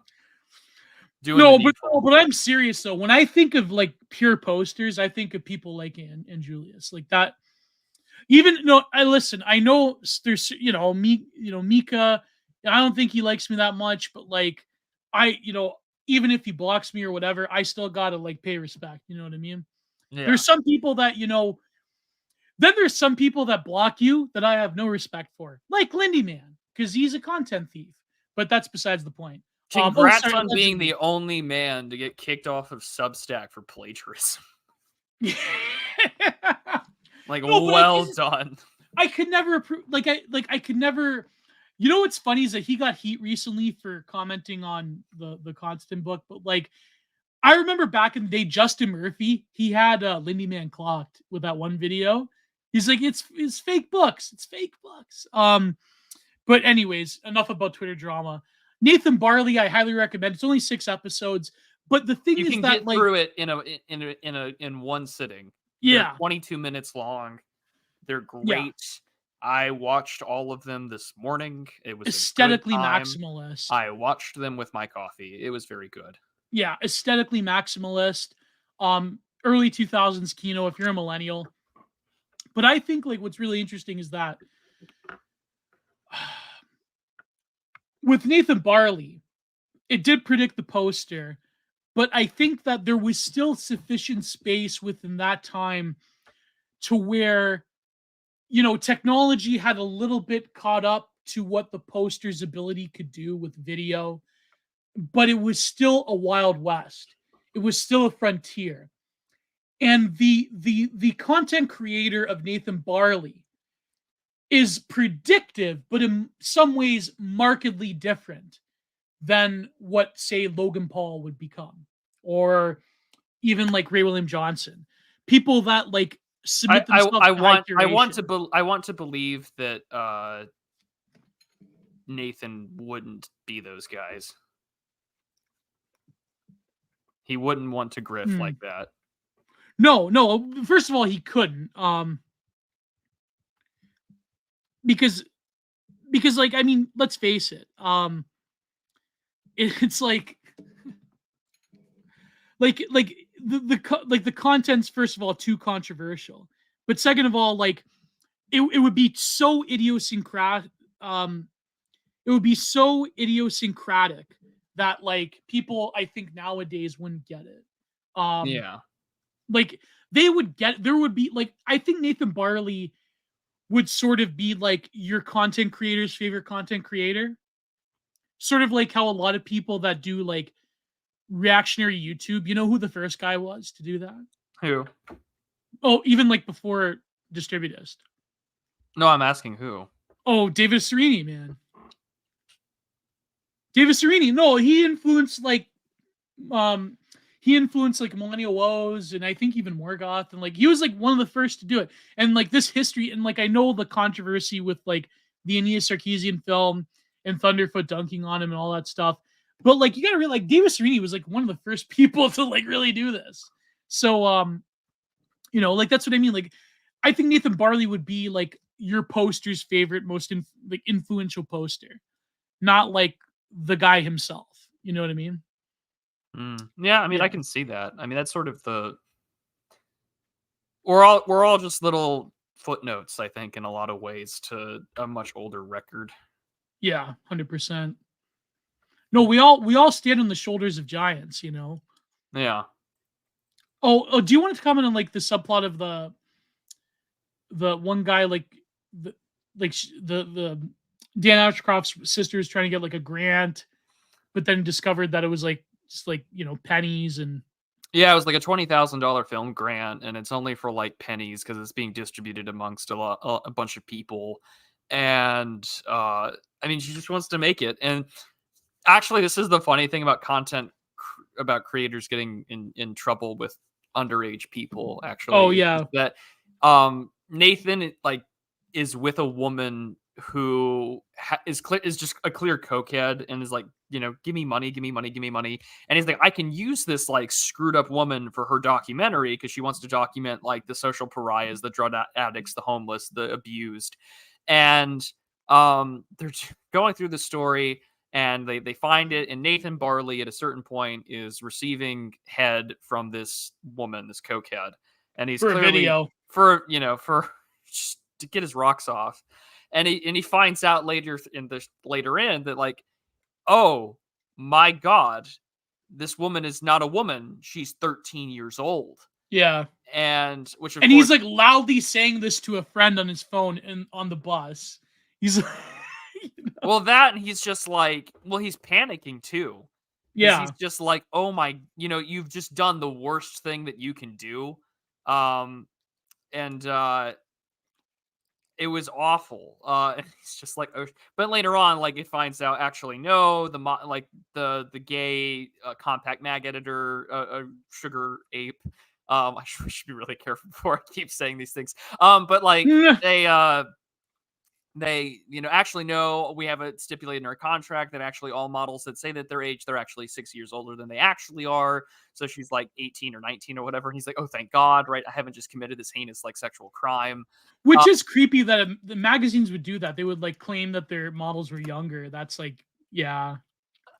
Well, I mean, we live in an age where that spirit cooking woman wants to be like the new ambassador or whatever for Zelensky. So like, To whatever, like, replace Cirillo. so, Winston Wolfe, we can't put that up, but yeah, that was also part of it, which was even more screwed up. And then what makes it worse is that like Yeah. Dan Ashcroft's sister, like they're in a public diner or whatever, they're like at a bar or whatever, and like all the guys walk in, and then she's like, yeah, like Nathan Barley was engaged in a really bad he was with a 13 he got head from a 13-year-old girl is what she said. And they're all like, dude, nice. And you're like, what is this? This is not something you want to be proud of. And he's like, knowing how bad it is. Like, I guess maybe this is like the context of the comedy that maybe I just don't get.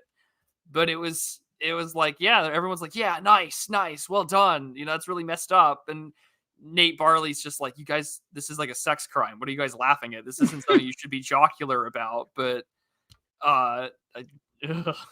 what a weird subplot.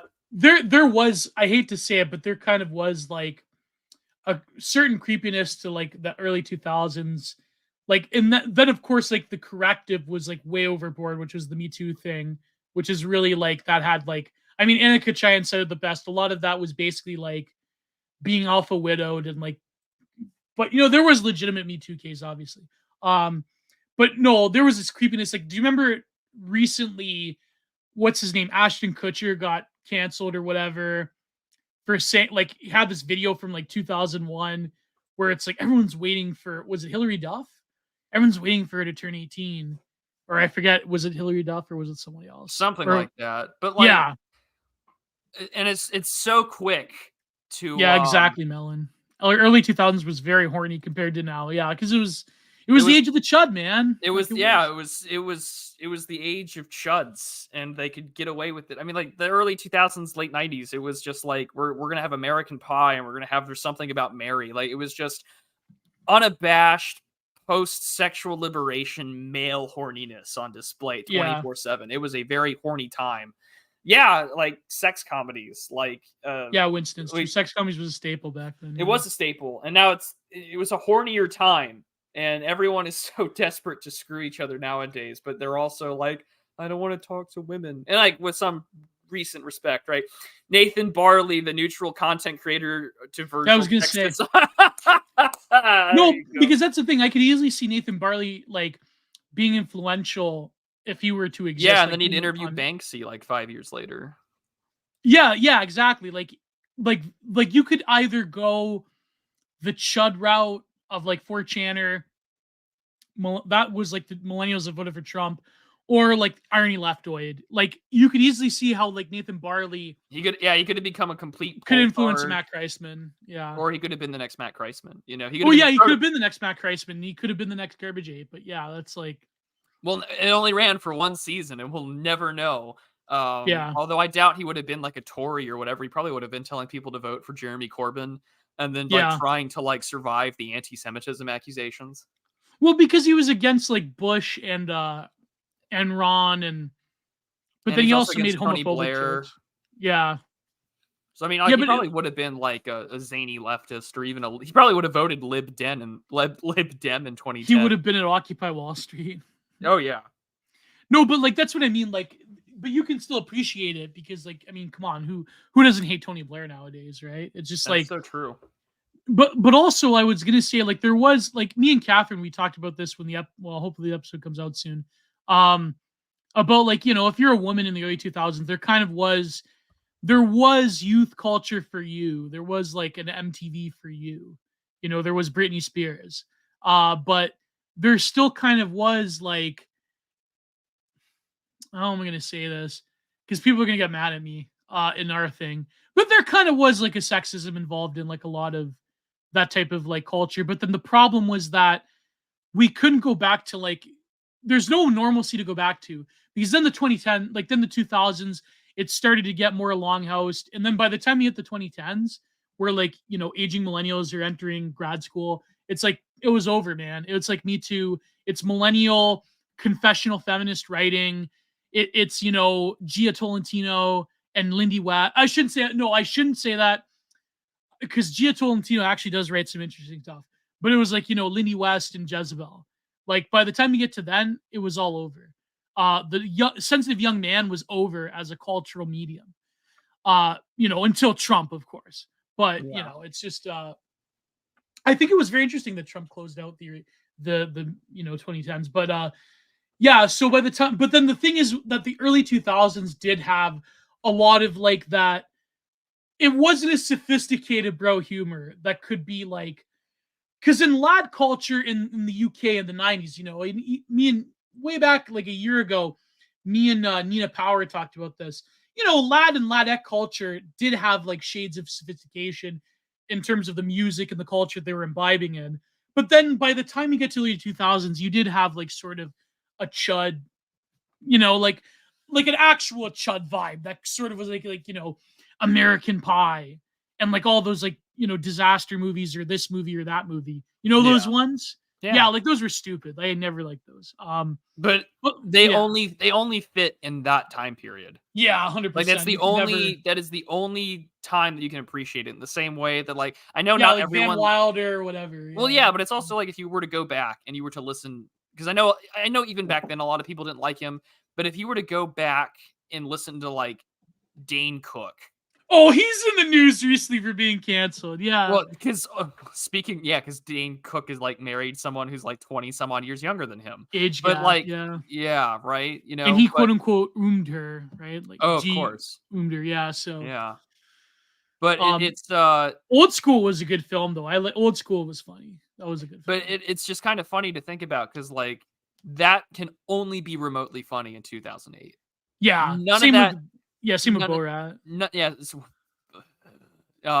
But yeah, like it only can exist in a time where you still have that sort of like ladette, or in America that sort of like raunchy, like losing your virginity is cool type of mentality. Igor culture, yeah. Yeah. Like the apocalyptic, like that was a great tweet the other day. Only the apocalyptic W. Igor will survive. Yeah, I mean the Ryan Gosling in A Place Beyond the Pines aesthetic. Yeah, that kind of guy will inherit the earth. Like this goes back to a talk that Paul. I listen to gangster rap and metalcore. So true. You're so unique. But like. It goes back to this goes back to a talk that Paul Fahrenheit gave at like the first Siltings conference like over a year ago, and he was just like he was talking about like Spangler and Yaki, and he's like the culture stratas, and he's just like, well, who do you think the next Caesar's going to be? And he goes probably no, because he just pops off, and he's just like, well, probably a Wigger. Yeah, is what he says, and I'm just like, yeah, I buy it. Why not? No, 100%, because that will be like the fusion of American. Crazy white boy energy. Yeah, exactly. It'll be like Chet Hayes. That will be the next like his Chet Hayes calling out the Illuminati while his old man goes to Epstein Island. That's amazing. Like that's, you can like comedy, like we live in a reality so strange that not even Nathan Barley could have predicted it. So it's but Dane Cook was interesting because I think that they canceled him harder because he was like bro comedy. He came out as like anti-atheist or pro-life or whatever, but like I mean, dating like 20 years younger than you is kind of sex comedy guy, and he had like employee of the month or whatever and things like that. Like absolute pervert, absolute just like I'm just gonna like repeat myself, and like that's part of the joke, right? I just repeat myself. Yeah, everyone hated Dane Cook back in the day. But at the same time, like they hate him because he's like they hate him for different reasons now. They hate him for different reasons now, and it's just kind of funny to think about, but like that archetype could only exist back then. Yeah, it's gone. Exactly. Now. It's gone. It's gone. Patrice O'Neill could only exist back then, in terms of like black culture.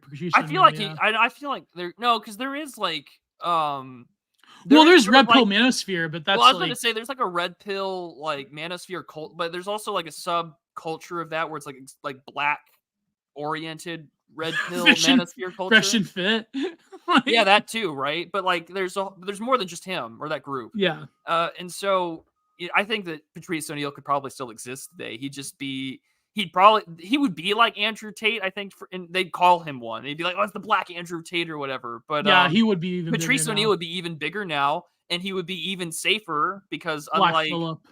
Yeah. unlike some guys, he's got the Oh yeah, like some guys, like that guy. yeah, right. Tom Similar, the king. You know what's funny is that people still like send me that clip from when he went on BTR with us, and he like totally screamed. And like Lev is still mad about it. I did appreciate Dave's appearance, only to listen to Dave tell counterpoints to shut the fuck up. That was so the good. only time I listened to like not a full BTR, but like a good enough like a good portion of a BTR that I just like didn't immediately turn off.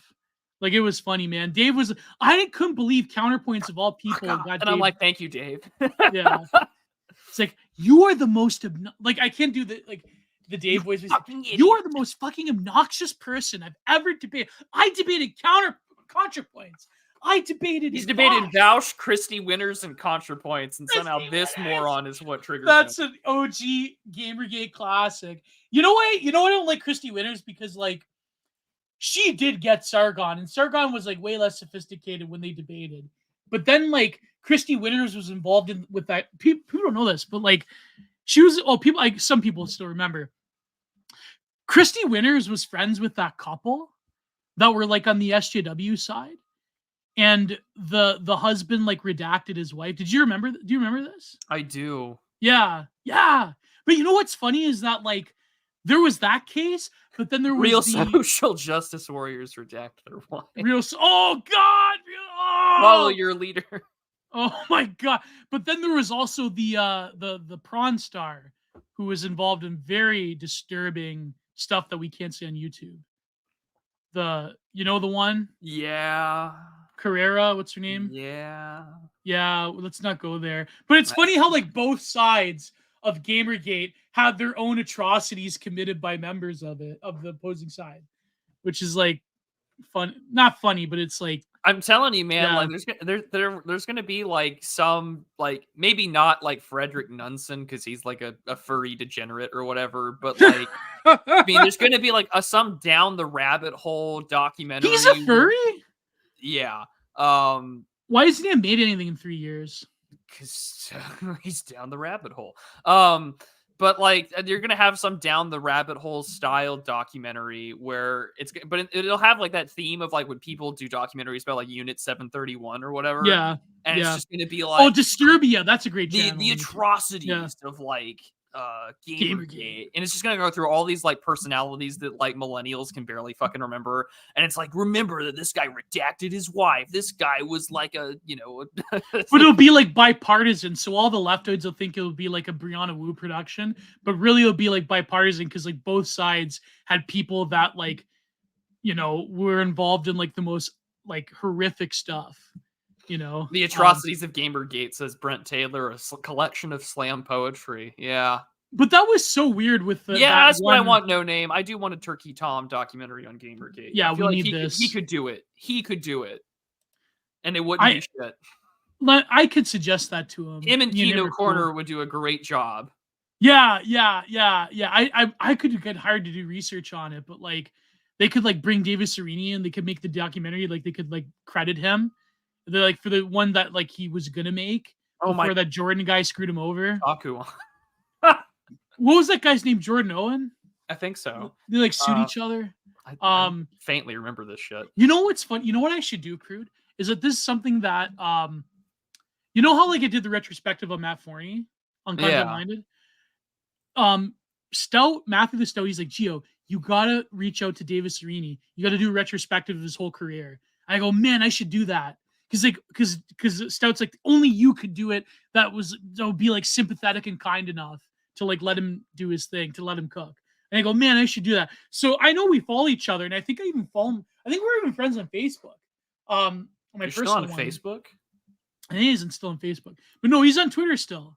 David Serini. No, I thought you said you were still on Facebook. Oh yeah, I got a personal one, but I have my art one too. But like, I don't really hardly go on Facebook, honestly. No, but like, yeah, man, I could do that. Would you guys like to see a content miner with David Serini? You press 1 in the chat for yes, 2 for no. So you already know the answer to this. You know the answer. You would love to see that. No, but that's what I mean. Like, he influenced a lot of people. But so yeah, it's very interesting how people like tolerated that prawn star, because like there was that one interview with Gavin McGinnis and like I forget who else. It was like Gavin McGinnis show, and she was on it, and someone else was on it, and she was like flashing, and it's like just very like creepy and lurid, and like I don't know, man. Like the whole scene, like there was parts of Gamergate that was too, like it became about petty personal drama, or it became about like stupid stuff, like then you got people like Kathy Young in there. It's like that's another name that just triggered a memory. Russians with Attitude destroyed her the other day. Did you see this? No, I did not. Well, she was like trying to spout off because she's like a total, I think she is Ukrainian partially. That would and like make sense.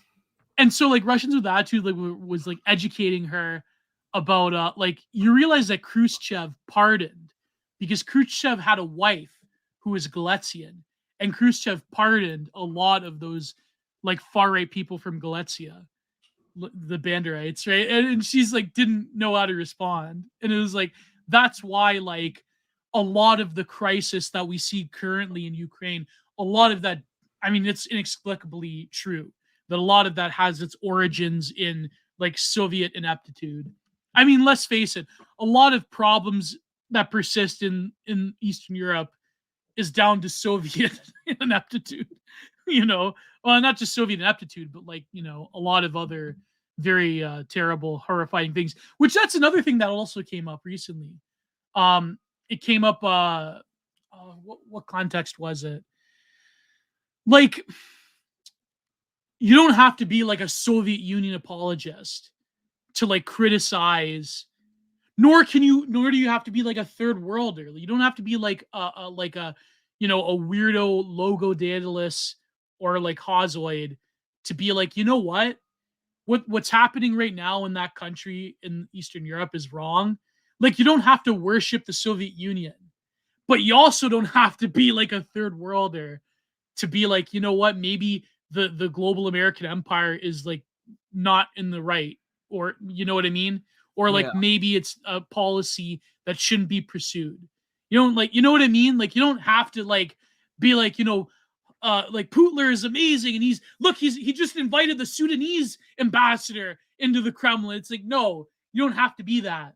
You don't have to say that Stalin was based to critique the GAE's actions in Eastern Europe. I'm sorry, okay? You can be a little bit nuanced. But was Stalin based, Prude? Only with respects to what he did to the first bunch of commies. Yeah, but that was it. That was, Stalin is based in the context of every other leftist ending their lives. Oh, yeah, true. He ruined the lives of other leftists, so I guess that's good. But no, I don't have a positive opinion of Joseph. Do you think he really died of cirrhosis or heart failure, or do you think I'm sure he died in some way that probably was partially natural, and it was probably not aided by his lifestyle whatsoever. Oh yeah, no, but I mean, like, there's rumors of what he did to Lenin. That was always, Yeah. Oh, by the way, speaking of the Soviet Union, one of the funniest parts of Nathan Barley, I was laughing so hard. Just the concept of it was like, this is like post-Soviet Union Russia, where Nathan Barley had to get a bunch of money to pay for the camcorder for his sister. And he's betting on like ex-KGB guys and some kind of like race. They're like racing and pulling teeth out of peasants and like trying doing not to horrendous get shot. stuff. This is like before live leaks. And they're like, it's like online betting, but like imagine like post-Soviet Union Pain Olympics online betting. And he's like smoking cigs. He's got like a whole ashtray full and vodka. He's been like betting all night. And then like it's like imagine like early 2000s video streaming, like G4 Tech TV, but like post-Soviet satellite state, like just like it was so bad, but it was so hilarious. And then like he loses it because he unplugged the computer. He's like, no, my $2,000 in Russian rubles. Oh, it was funny, man. Like it was, and like it really like I could imagine that stuff happening out of Eastern Europe at that time. Oh, It's so it's true. So true. that was the funny part. But no, Stalin is not based. Get over yourself. This isn't the 2010s. This isn't Nazball. Nobody's reading Dugan anymore except for certain people. Yeah, we are. It's good to be proud of your nation and your people, but not to endorse the government that's running that particular nation or people. Put it that way. I think that's a sensible centrist position.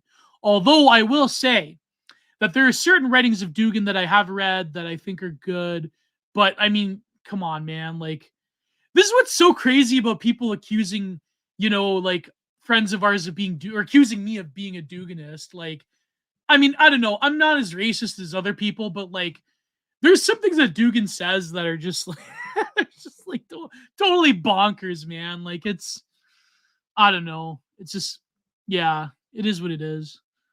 Well, I think that that's something that both like Tocqueville as well as Spengler had kind of pointed out is that there are this sort of civilizational battle between sort of the Americas and sort of the sort of Slavic worlds, and even Yeah. something that gets pointed out by Samuel P. Huntington. So I mean, there's at the end of the day, like I'm sure there are things that I can learn or glean from him in the same way I can appreciate something out of Derrida, but Yeah. one of these people wants like total Anglo death, and the other one didn't. So I can only draw a line knowing that like Derrida wanted total grammatical death. yeah, well the other one wants to see me like dead. So I can only appreciate so much. Isn't it crazy that like that Dugan would be like, comfortable with like Africans coming into Russia, but like not like Anglo people. Like, it's funny, man. It's funny. Like, not to say like, okay, we're maybe just pigeonholing him, but like I'm saying Dugan has said some pretty like wild stuff that is like, which is funny how like people think like on the left they like do this opposition research on people like Michael Millerman or like even Tyler, where they're like, you're Duganist and like Dugan's like a ultra fasci neo-Austrian painter. It's like, no, Dugan is talking about like how Anglo people are evil. And Got like, that we got that Nazbol going. yeah, like it's just it's incredible. No, or like the red brown. What do they call them? They call them red fascists. That's the new term from the Antifa people. Red fascism. That's like the new term. But yeah, man. Like, I love Michael Millerman, man. He's a friend of ours, and I have nothing bad to say about Michael Millerman. I'm just saying like Dugan is not like the go-to when you think of like a quote unquote influential English world right winger, put it that way. Yeah. That the times of like posting Dugan are well behind us. And it's the same way, like I find Jordan Peterson's pre-lectures before he got big and political interesting. Like, yeah, there's stuff that he's talked about on like Wittgenstein the Bible, and well, I know, but also like Dugan's talked about things on like Schopenhauer, and he's talked a lot about like the Germanics. Like that stuff's interesting to me. Oh, he was a Heideggerian. Yeah, like that I find interesting. Not maybe the geopolitical takes stuff are crazy, but I mean, some of it's really interesting. Oh, it is really interesting, but I'm just saying you have to realize that he's from this Eurasianist, perspective. So, like the civilizational block is more important than the nation state block. Like I find it interesting, so. Yeah. Is Vingol, is Dugan anti-white? Oh yeah, come on. He is. I say he's. You know the answer. We know the I guess so. Yeah, he's pretty anti-white. Like if you're no, but then we both know the answer to that. Yeah, no. But I'm not an Anglo like you are, Prude, man. Like I'm an Italian. Like it's. We know. Am I white? Well, are you Sicilian? No. Well, then we're good. Okay. It's the Mediterranean that separates man from beast. Oh man, but no, but that's what I mean. Like it's no Dugan. Like what was I gonna say? Is good on Twin Peaks, and that's yes, Twin Peaks takes. Then go. Um, I love Twin Peaks. no, but I think like when it comes to geopolitically, like Dugan, like for example, all those like pro-Ukrainian people hate him for obvious reasons. But like Dugan, like he is weird because like I'll admit, like he says a lot of contradictory things. Like he'll like have like very like stuff that I wouldn't say about the Ukrainians, like a lot of things. But then he'll also say like, "Oh, we're brothers and like we're like together and we belong together." But then he'll say like very wild like propagandistic stuff. Mm. Um he wait, how can Dugan do an episode with Guide to Culture when Guide to Culture is like pretty pro-Ukrainian? Like that's crazy, man. I'm pretty sure Frody is not a fan of I don't think he'd ever talk to him. But did Guide to Culture have a episode with Dugan? He's Is that what talked you're about saying? he's talked about Duganism. No, but I'm saying like, yeah, he did an episode about Twin Peaks on Guide to Culture with Frody a few years Interesting. ago. If that's true, like Vingo, are you saying that Alexander Dugan appeared on Guide to Culture?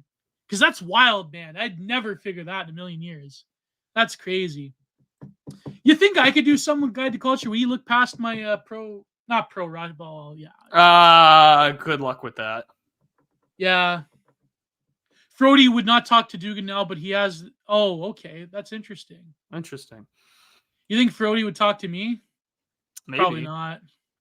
I don't know. We'd have to like kayfabe the Ukrainian war thing. Yeah, he's probably not gonna kayfabe it. No, but like, I have nothing against. Like, I say this, I got nothing against Guide to Culture, man. Like, if he Neither wanted do to talk I. to me, I'd talk to him. Like, I got nothing against him. He's I got a like the different show he opinion. does with Mark Webber. Yeah, like like we got a different opinion on things, and that's it. Like I got nothing against. I think Guide to Culture does a lot of good film reviews and stuff like that, and you know, um, I'm open to anybody, man, even if we disagree. Just that, I don't know. It's like how big of a disagreement would be. That's the only thing. Like, I don't go as far as Dugan, of course. Like even I'm starting to question. Like, listen, the reality is I question a lot of the motivations that Russia has. You know what I mean? Like, I'm not like a Kremlin shell. Like, there's a lot of stuff that they probably think and they probably want to achieve that I probably am not down with. And you know what I mean? But I do think that eventually the power of the GAE would have to be called into question. Now, I'm way more skeptical of the Chinese than I am the Russians, of course, but that's, a different matter. I'm just saying that the Russians, from their rhetoric and from what they want to achieve and the ineptitude of the Russian military, I'm not like 100% like, I'm a Vatnik. I joke about it, but in my heart of hearts, like, you can't trust anybody nowadays. I hate to say it, man. Because like Russians, they have their own aims and their civilization isn't for you. And yeah, man, like I'm critical even of Russia in my book. So I'm critical of Dugan in my book in that one chapter. So you know what I mean? Like I joke about it. Even on BTR, I did stuff to piss off Lev that I probably shouldn't have, like the Hill Putler thing. But but in my heart of hearts, man, like even though I slant towards being pro-Russian in terms of the conflict, I think that like I don't really necessarily trust what the Kremlin does, and I don't really necessarily trust their motivations 100%. And I think that really, you can't like treat these complex geopolitical issues as if it's a hockey game or a soccer game or whatever. I guess soccer game is more applicable. No, I shouldn't say that. Hockey game is correct because there's a huge market for hockey in Russia and in Ukraine. But why less skeptical or more skeptical of the Chinese? Simply put, because Russia is a part of European civilization, whether you like it or not. But also, I think that Xi is much more self-serving in a lot of ways. But also, I know, like, and I'm Canadian too. You got to realize, like, I mean, China basically owns a huge section of my country, and that inherently should be brought with a lot of skepticism.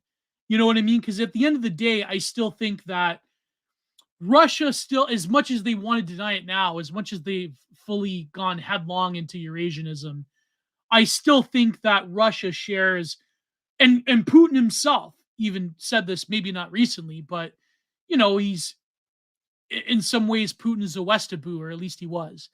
And I think that Russia is indelibly influenced by the same split of Anglo-Germanic and Mediterranean civilization, way more than China. And so therefore, I think that you can't have a conversation about what Europeanness is without that Slavic element. Now, whether or not you want to finagle if Russia is a representative of that Slavic angle, then fine. It isn't Western, it isn't Eastern, but it still has an influence, or rather, it is influenced by greater awareness of what Europe is.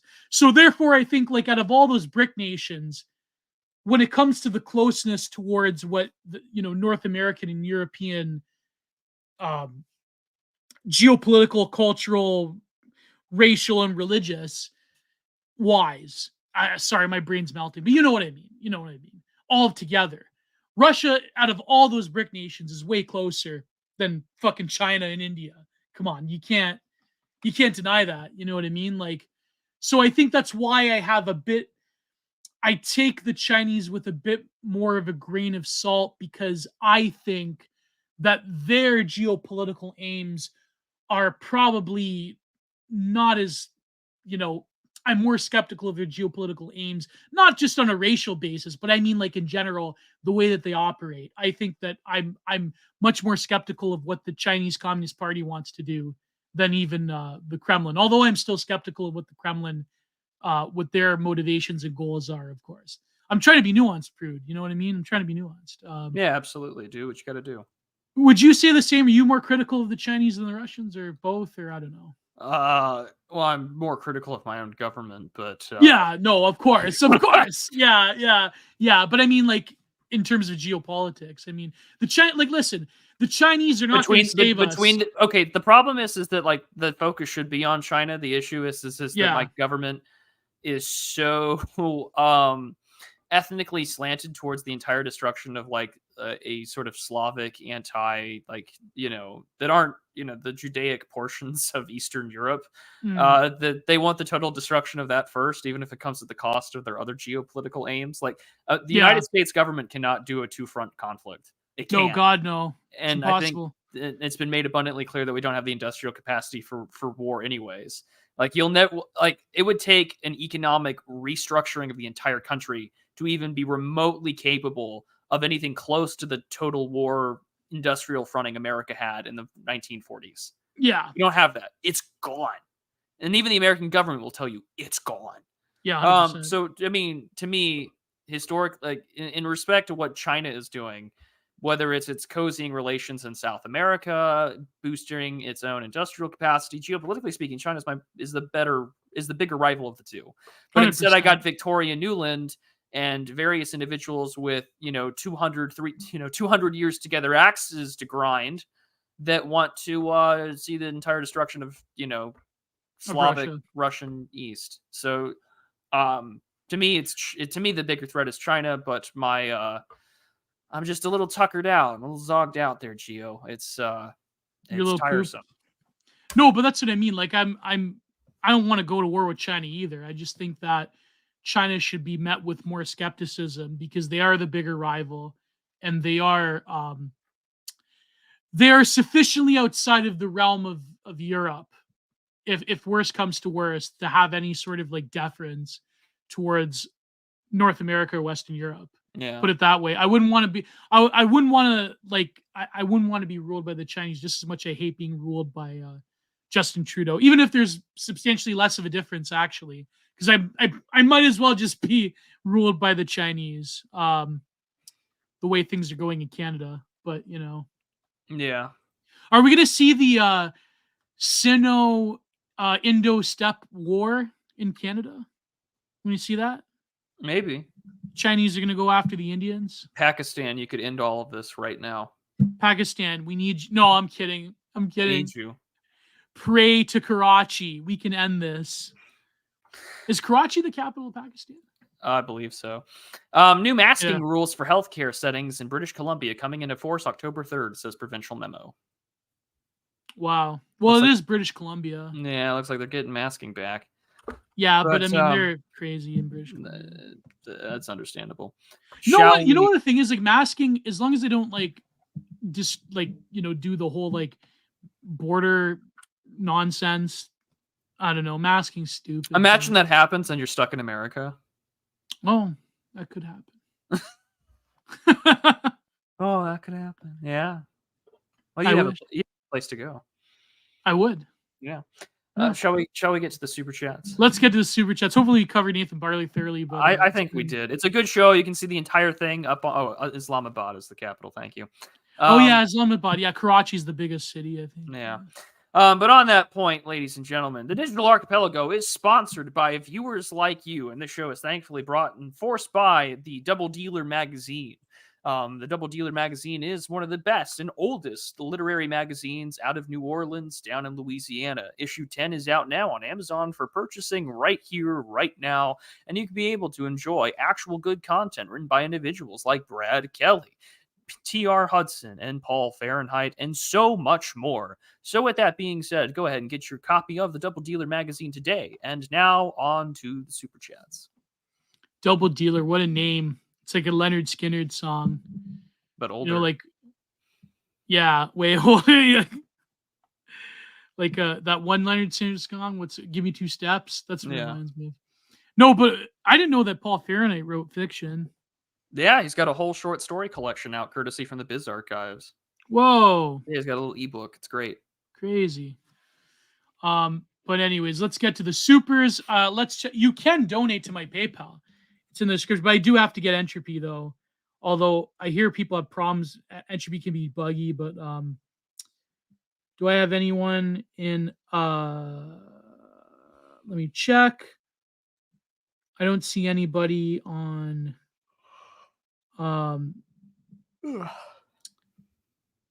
yeah. So anyways, no PayPal links. So let's get to the super chats. And this is your last opportunity to donate for this Kino and Nectar. I know Owen Zaletsky. Get Entropy. I will. So for $5 by our good friend Corbin. By the way, Corbin paid our tab last night at Patrick Casey's show. He paid to promote this stream. So sometimes our friends don't like our other friends just because they beef temporarily. Don't mean we have to. Exactly, Corbin. So for those who don't know, tomorrow I will release the Indian Bronson content-minded episode. It's actually pretty good. I managed to get, he's way less bombastic than the Twitter space that is up on Prudentialist's channel. He's a good friend of mine. Anyways, thank you, Corbin, and thank you for that donation to Patrick Casey's show last night, the debate stream where you promoted the Digital Archipelago. And it's for $5 from Melon. Total War Community rejoices as Hyenas is concealed by Sega. Canceled by Sega. Hyenas was a team shooter with a Impossible Woman and diversity characters putting woke away. They probably just lost money. Do you know anything about this? I don't, but now I'm going to look into it. I just I hope.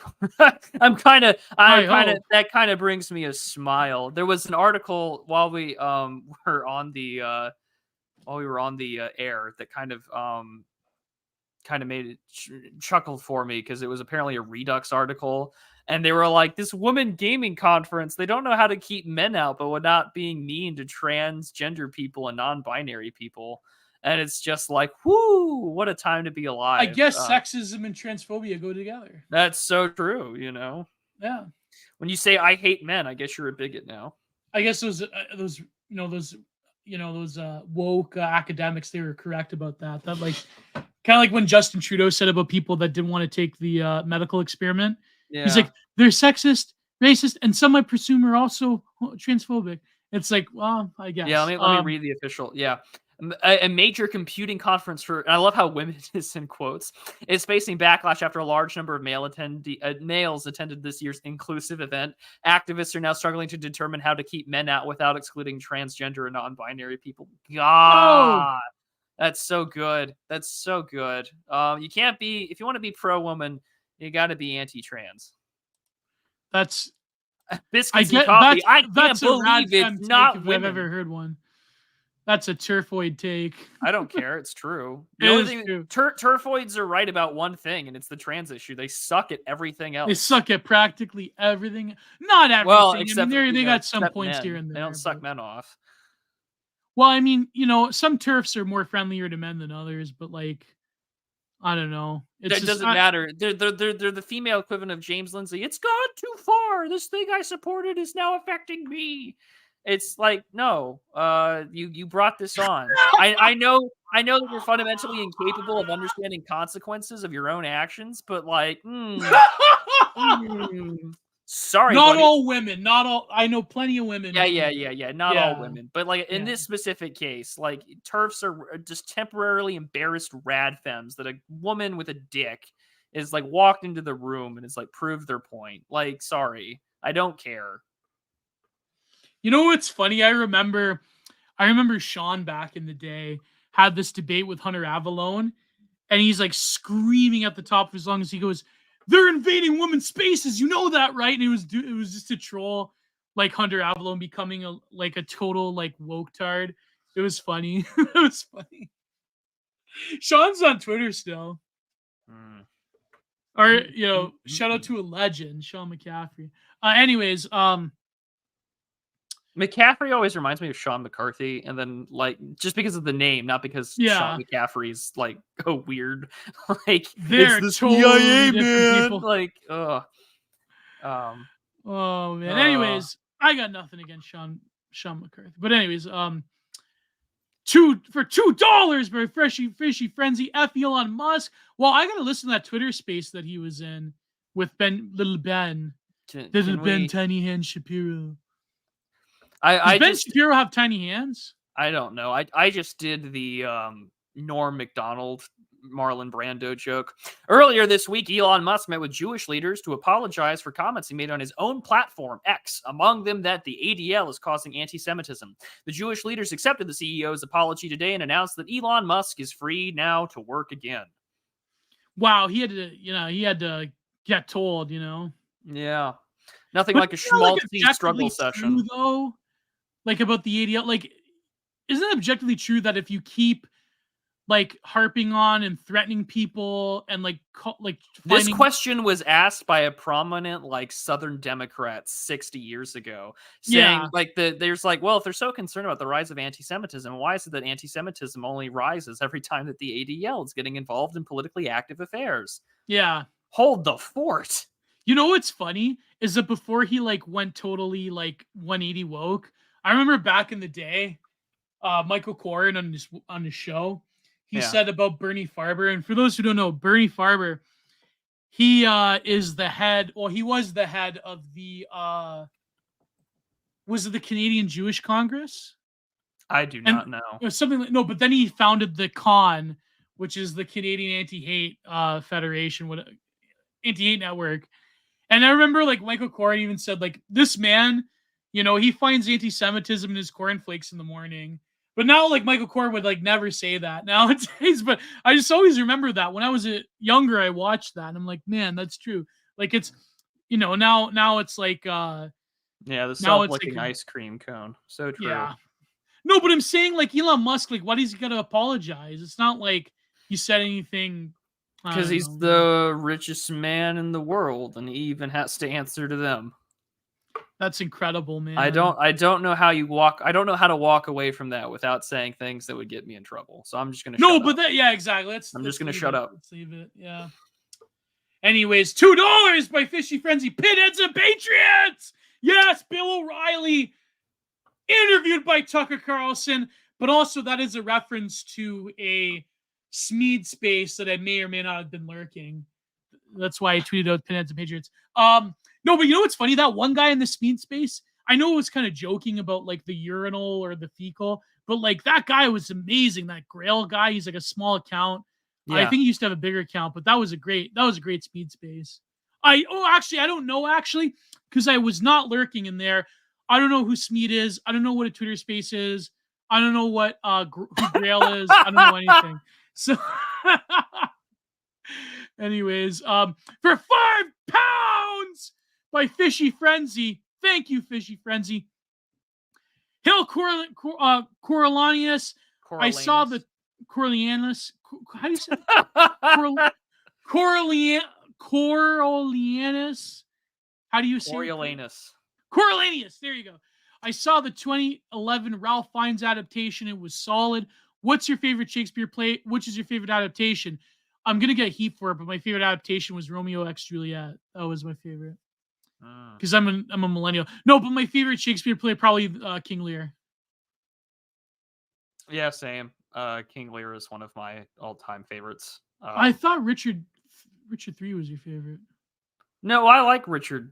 I like most of them, but King Lear is probably the one I've read the most. There's a great Orson Welles adaptation. I know Anthony Hopkins did one a few years back in 2018. I also really like the Coriolanus one with Ralph Fiennes as well. Like, it's really What's the good. Kenneth Branagh one? Is that Macbeth? I think it's Macbeth. That was a good one, man. That was a great one. Kenneth Branagh did a great job.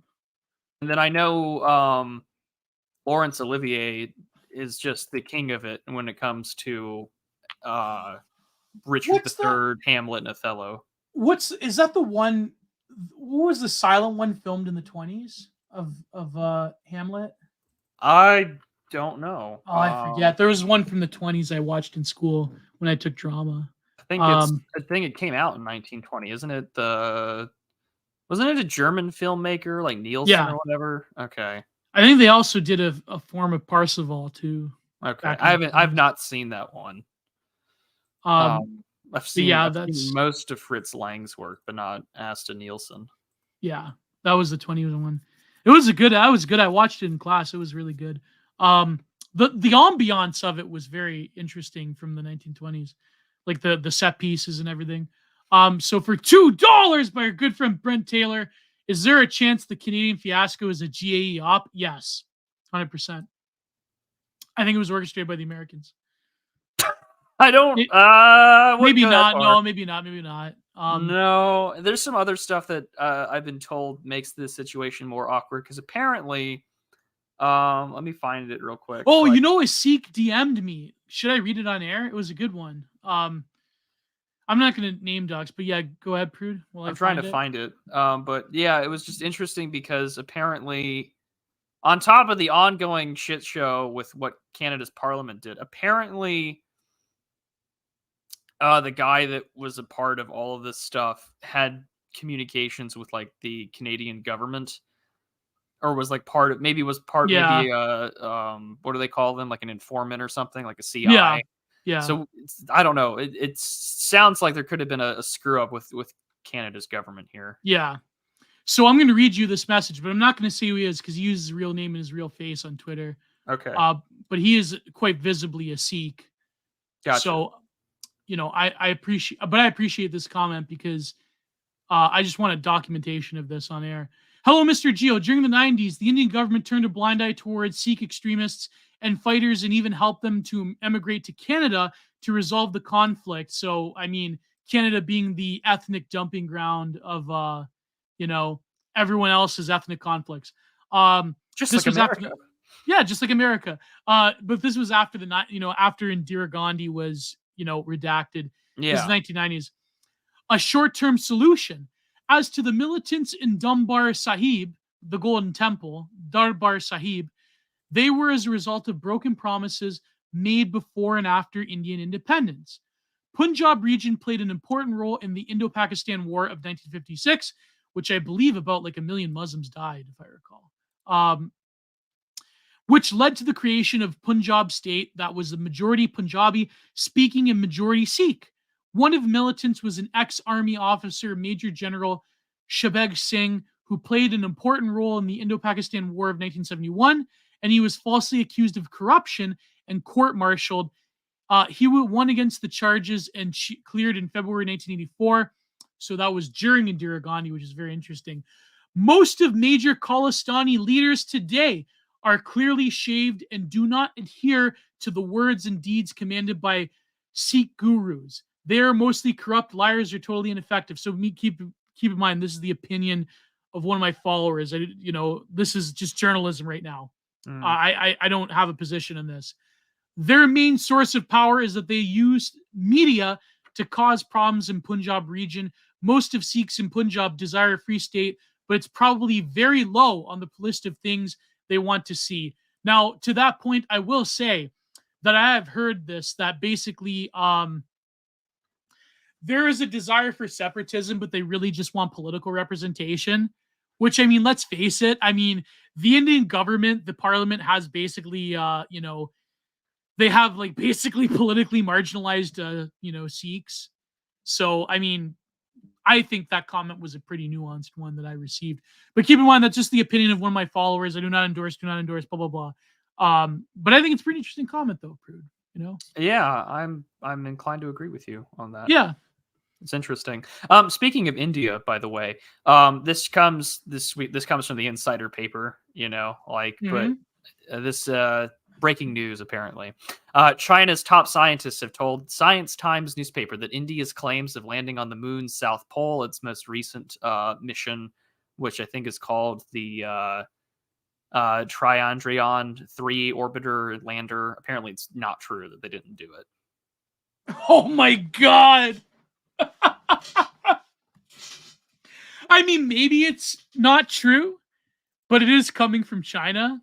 Yeah. So they have a huge economic rivalry in the region. So that is funny, though, how the Chinese are like, no, you didn't do it. It's a fake. It's a fake. Phony. Color me shocked based on the animation footage that they sold to the media is what they did. It makes you believe in aliens and moon landings just as much as the Mexican government did. Core samples from aliens. Well, kind of like that what's his name? Adrian Brody. He had a core sample from an alien in that one movie. What was it called? The one where he like bred an alien and then he bred an alien. Get it? That was a good film. What was that film called, boys? Yeah, someone in chat needs to help find a movie title, lest I'm worried that Gio's looking up like xeno impregnation videos. They have those. That's incredible. You would know. I don't know. Not that I know. It's just they have alien videos. I imagine they do. I think, yeah. I'd imagine Splice. Thank you, John Slaughter. Let's Splice. Thank you, John. Let's get the fuck out of this convo. Okay. So for $10, Sam153, Fraser Sneed Niles feed. Oh yeah, this was the one we were talking about earlier. I'm not looking forward to looking up. I'm not looking forward to it either, and I'm afraid I'm going to watch it anyways in brighter view. Oh my God! I just want to talk about media. I fear that they're going to use it to punish Kelsey Grammer. Well, yeah, Kelsey Grammer is like an unabashed pro-Trump Republican and hates abortion. Like, this is going to be an ethnic humiliation ritual. Yeah. So as soon as I saw the black woman in the trailer, I was like, "Yep, it's over." Like, it might still be good if he has some writing ability, like if he has some. I'm not sold. We're probably gonna have to take a mulligan with the new Frasier.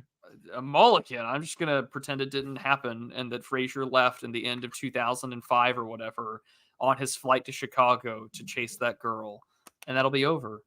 Whoa, that's okay. Ice Spiders was better than Eight-Legged Freaks. I have not seen Ice Spiders because I really liked Eight-Legged Freaks. So if Eight-Legged Freaks is great because it has David Arquette in it. It's good. It's an emblem of chud culture. It's schlock and I love it. Have you ever seen Ready to Rumble? I have not. Yeah, that was pretty good. It was like total like bro schlock with David Arquette becoming, and he actually did become a wrestler. He was WCW champion. Well, that was terrible. That was terrible. I love that Brent Taylor says, I love the trope of B tier sci-fi ripoffs are used to find in blockbusters such as Transmorphers. Yeah, but Transmorphers nowadays is just like some well, tranny indie film. No, but I've seen a few of those, man, on Tubi. Yeah, we were talking about that last week.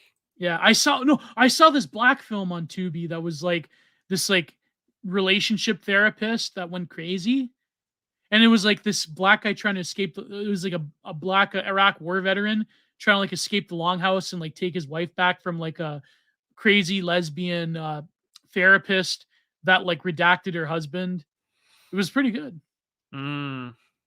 I think it's called Crazy Relationship Therapist or something. It was some like stupid name, but no, man, like, yeah, Ready to Rumble was great. It was like, and David Arquette actually did become a wrestler.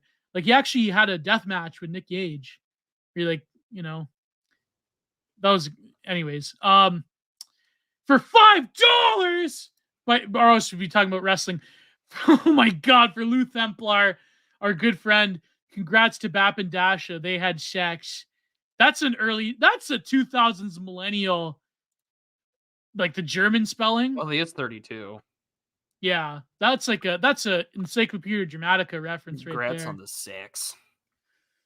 No comment. Maybe they'll get married. Well, no comment. It's better if we move. Got to test that selective breeding hypothesis. Oh my God.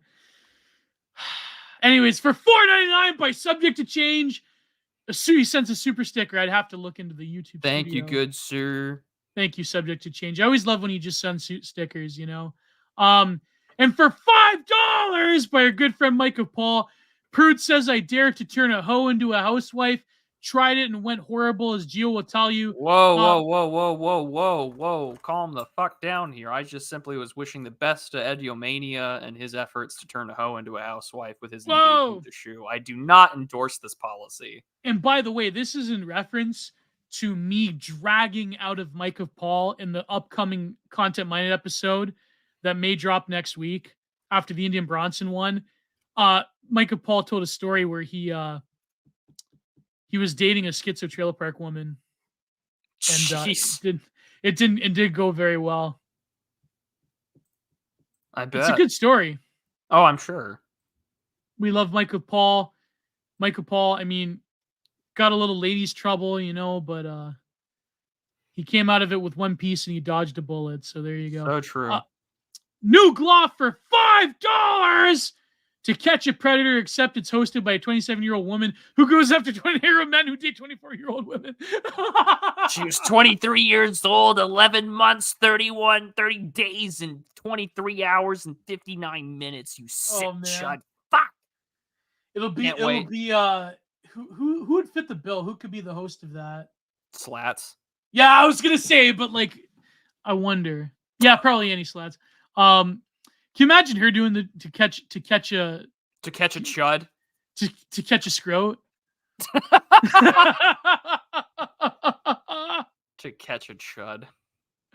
To catch a chud, yeah. Well, it was like that CNN lady or whatever a few years back, and she just met some nerd and just like screwed him. Wait, who? Oh yeah. Where it was like with the incel and she gets naked. I don't think like she actually did it with him. I think they were just like it's perfectly, get naked with a woman. It's fine, There need. Well, what's funny? Like it's like the Red Scare subreddit where it's just like someone's like slept with like 12 incels already over the course of the last couple of months, and you're just like, this is bad. See, already Dasha being being claimed by BAP is already paying off. If they could get their army of femcells to help out, the incel problem. That's just a suggestion. Not that I would ever recommend having a GF that listens to Red Scare. That's Prude is just like, it's over, man. Game over, man. Game over. No, but what's funny is that was people... I've never been to New York City. I'm not in that little niche subculture. I'm done. It's not my circus, not my monkeys. No, but let's face it, like there was always this talk about like can we get incels to have like surrogate therapists where they like sleep with them? That one, to my opinion, I think that wouldn't work. You know what I mean? Like that's just too clinicized. It's trying to like therapy speak human relationships. It's just like, why? Like, I understand, like, okay, it's important for a man to have experience, blah, blah, blah. But like, that's kind of just seems ungodly to me. You know what I mean? Like, it's just something so wrong about getting a therapist to pretend to care about you that also sleeps with you. It's just like, it's something so fundamentally disordered about that. Does your girlfriend listen to Red Scare? No, she doesn't. Oh, that's good. She tried once, but she's like, it's not for me. Look, all this discussion of like therapizing or state mandated GFs. My girlfriend listens to some other pretty hairy podcasts, but not Red Scare. I mean, at the end of the day, Delicious Tacos warned us how that would go.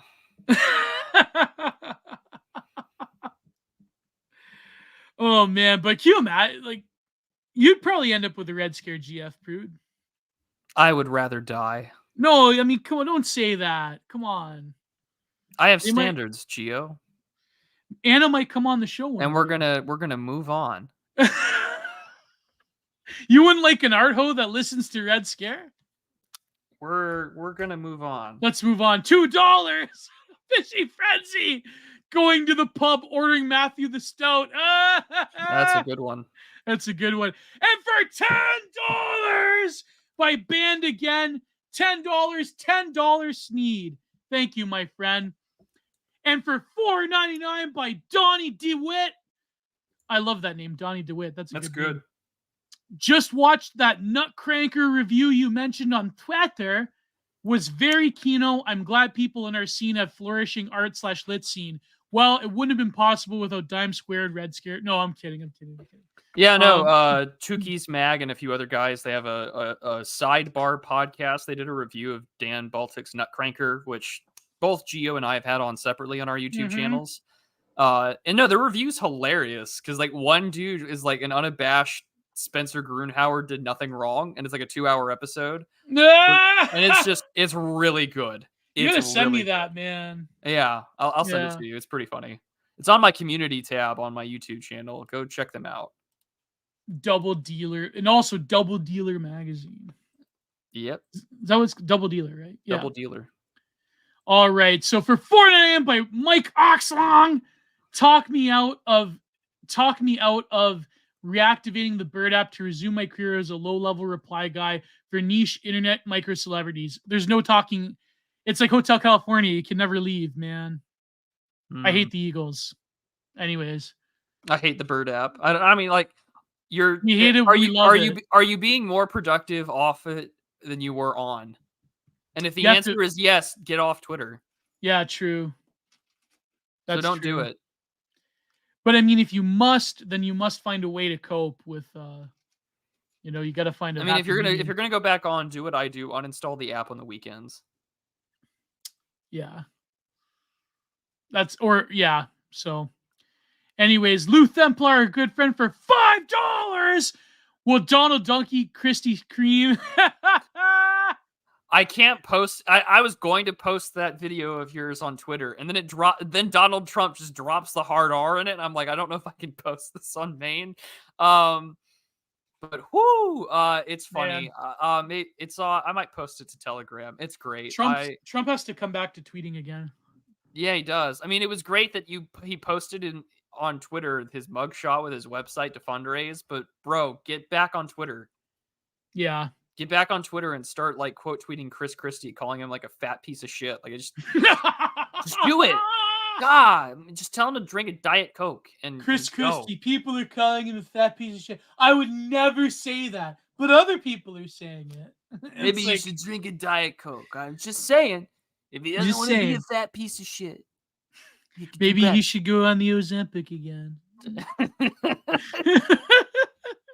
I tried Ozempic, man. It didn't do anything for me. I gave it a month and it just didn't do anything. Anyway, thank God. There you go. Yeah. Thank God you're not on it. The side effects are awful. Yeah. Like after I saw what happened to what's her name? The redhead. Christina Hendricks.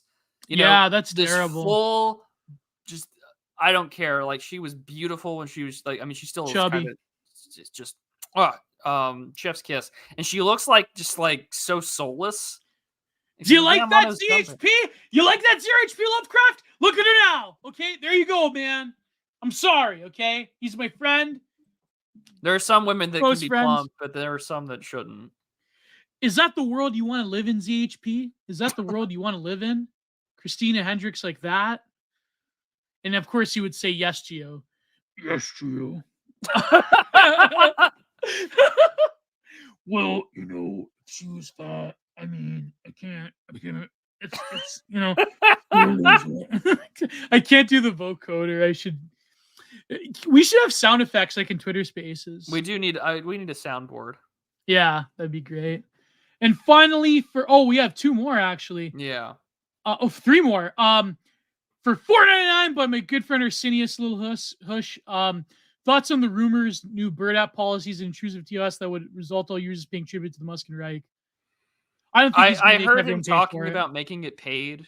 The TOS sucks in a lot of ways, like but I mean, it's more of the algo boosting shit that I'm more concerned about. Yeah. Like, what a great way to put right-wing Twitter in sort of an algo corner. Not that it's any different from the Parog stuff, but it's even worse now.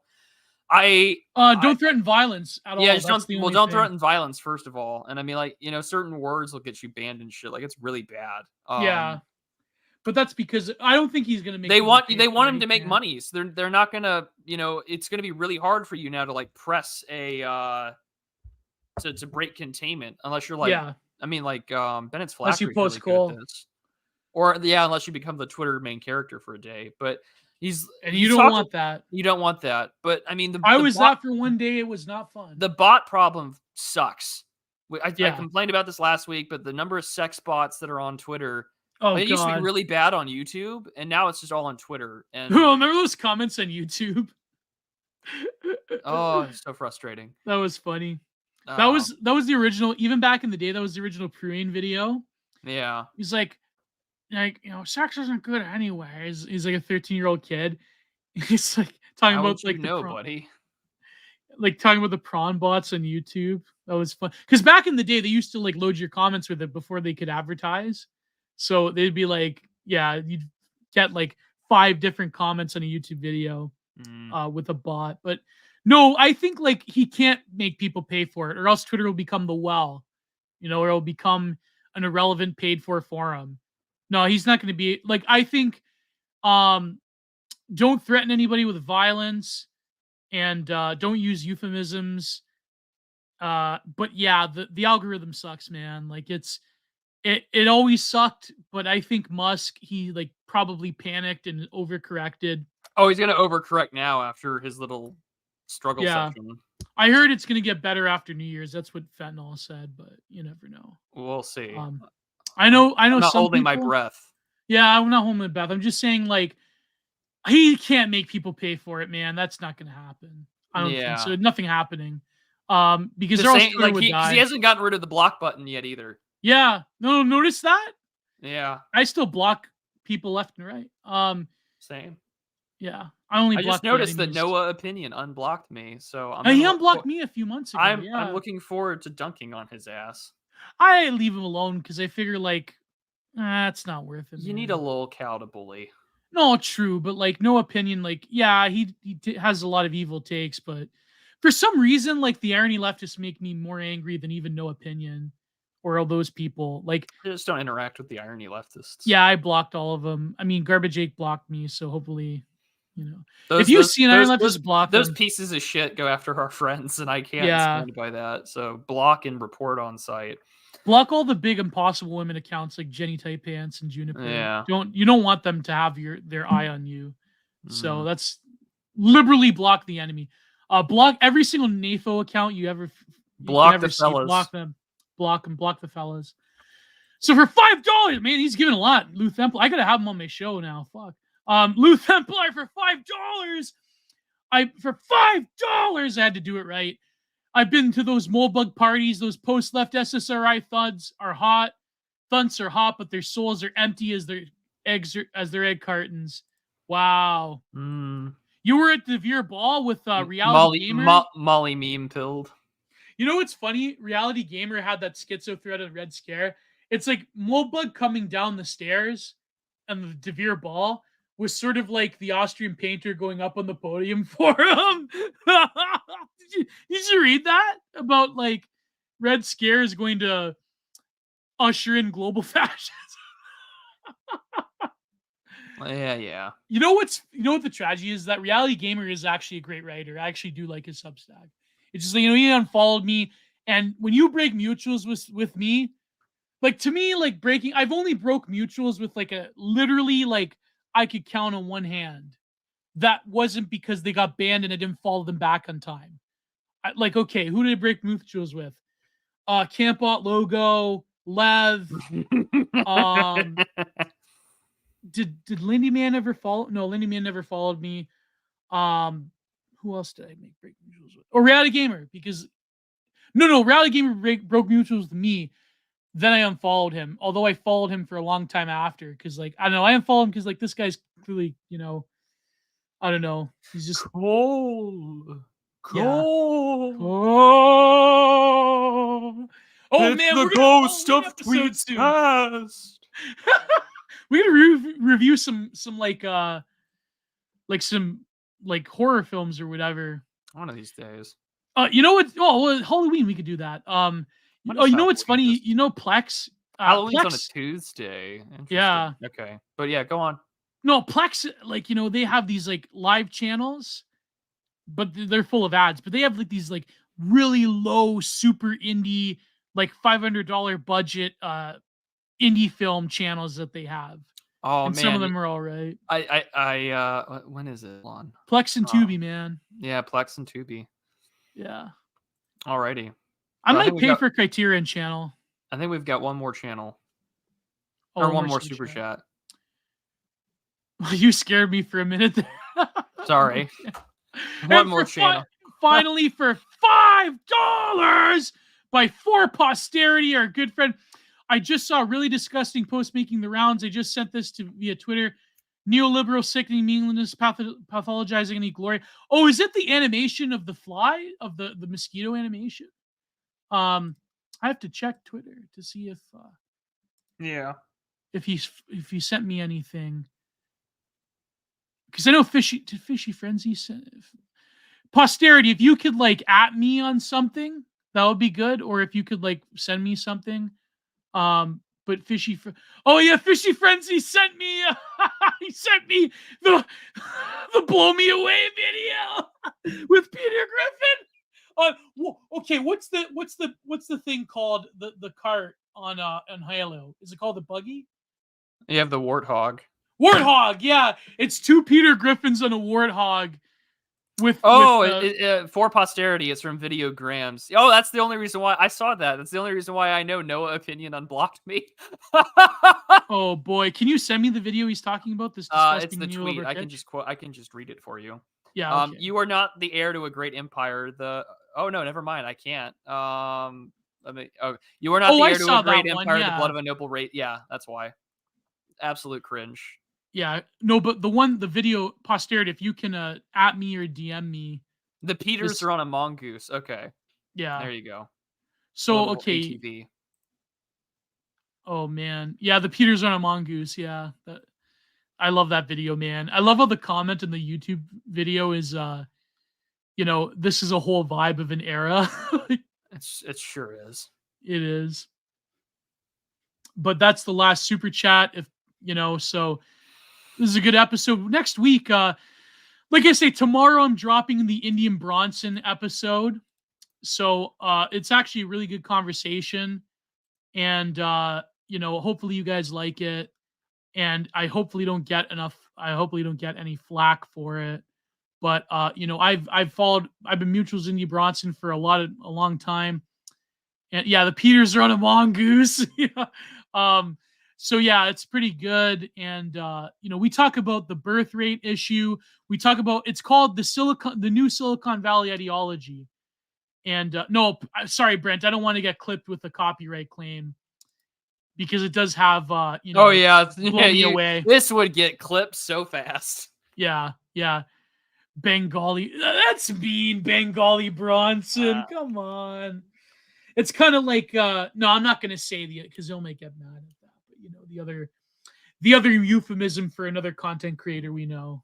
But anyways, so next week I will probably come out with another content minded. I want to do a solo episode where I have another movie review episode because I always wanted to review 8mm, but I have to paywall that. So, what do you have this Saturday and next week, Prude? And also, what do you think we could do for Digital Archipelago? Because it's gonna be on your channel next week. So, well, our good friend Billionaire Psycho sent me a really good essay to read on how it's the losers that write history, not the winners.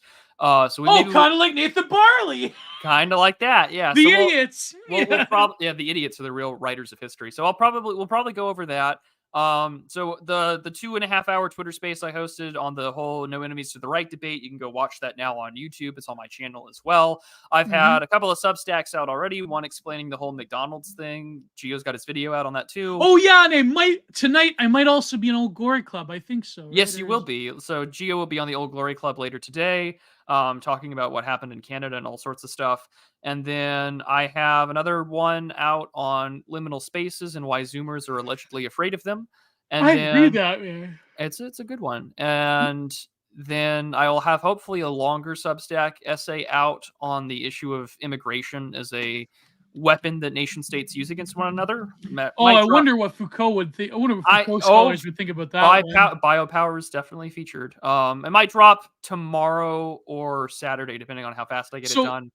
Let me put the video link in the chat. This is the Old Glory Club at 8 p.m. EST. We're going to talk about the Canada situation. I feel bad because I'm not American. I'm not a heritage American.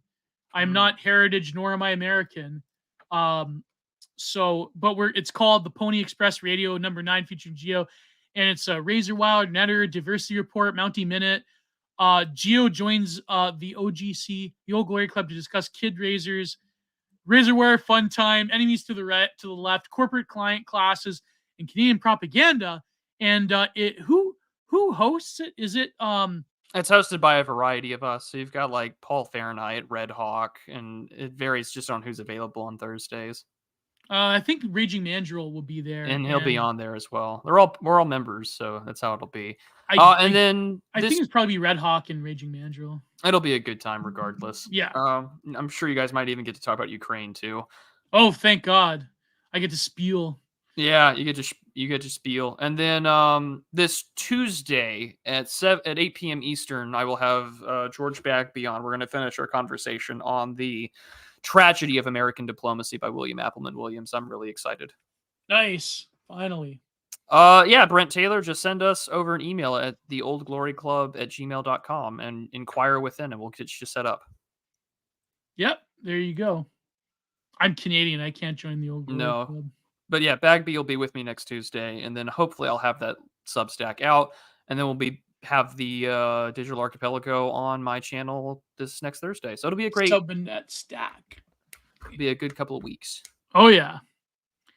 And I'm just working on my book though, so hopefully tomorrow, please pray for me that I'm not going to get flack by either the right or the left for releasing the Indian Bronson episode. You'll live. Calm down. But an extra hour of content for all my patrons. Go to patreon.com/Giant Productions or Substack at Gio's Content Corner.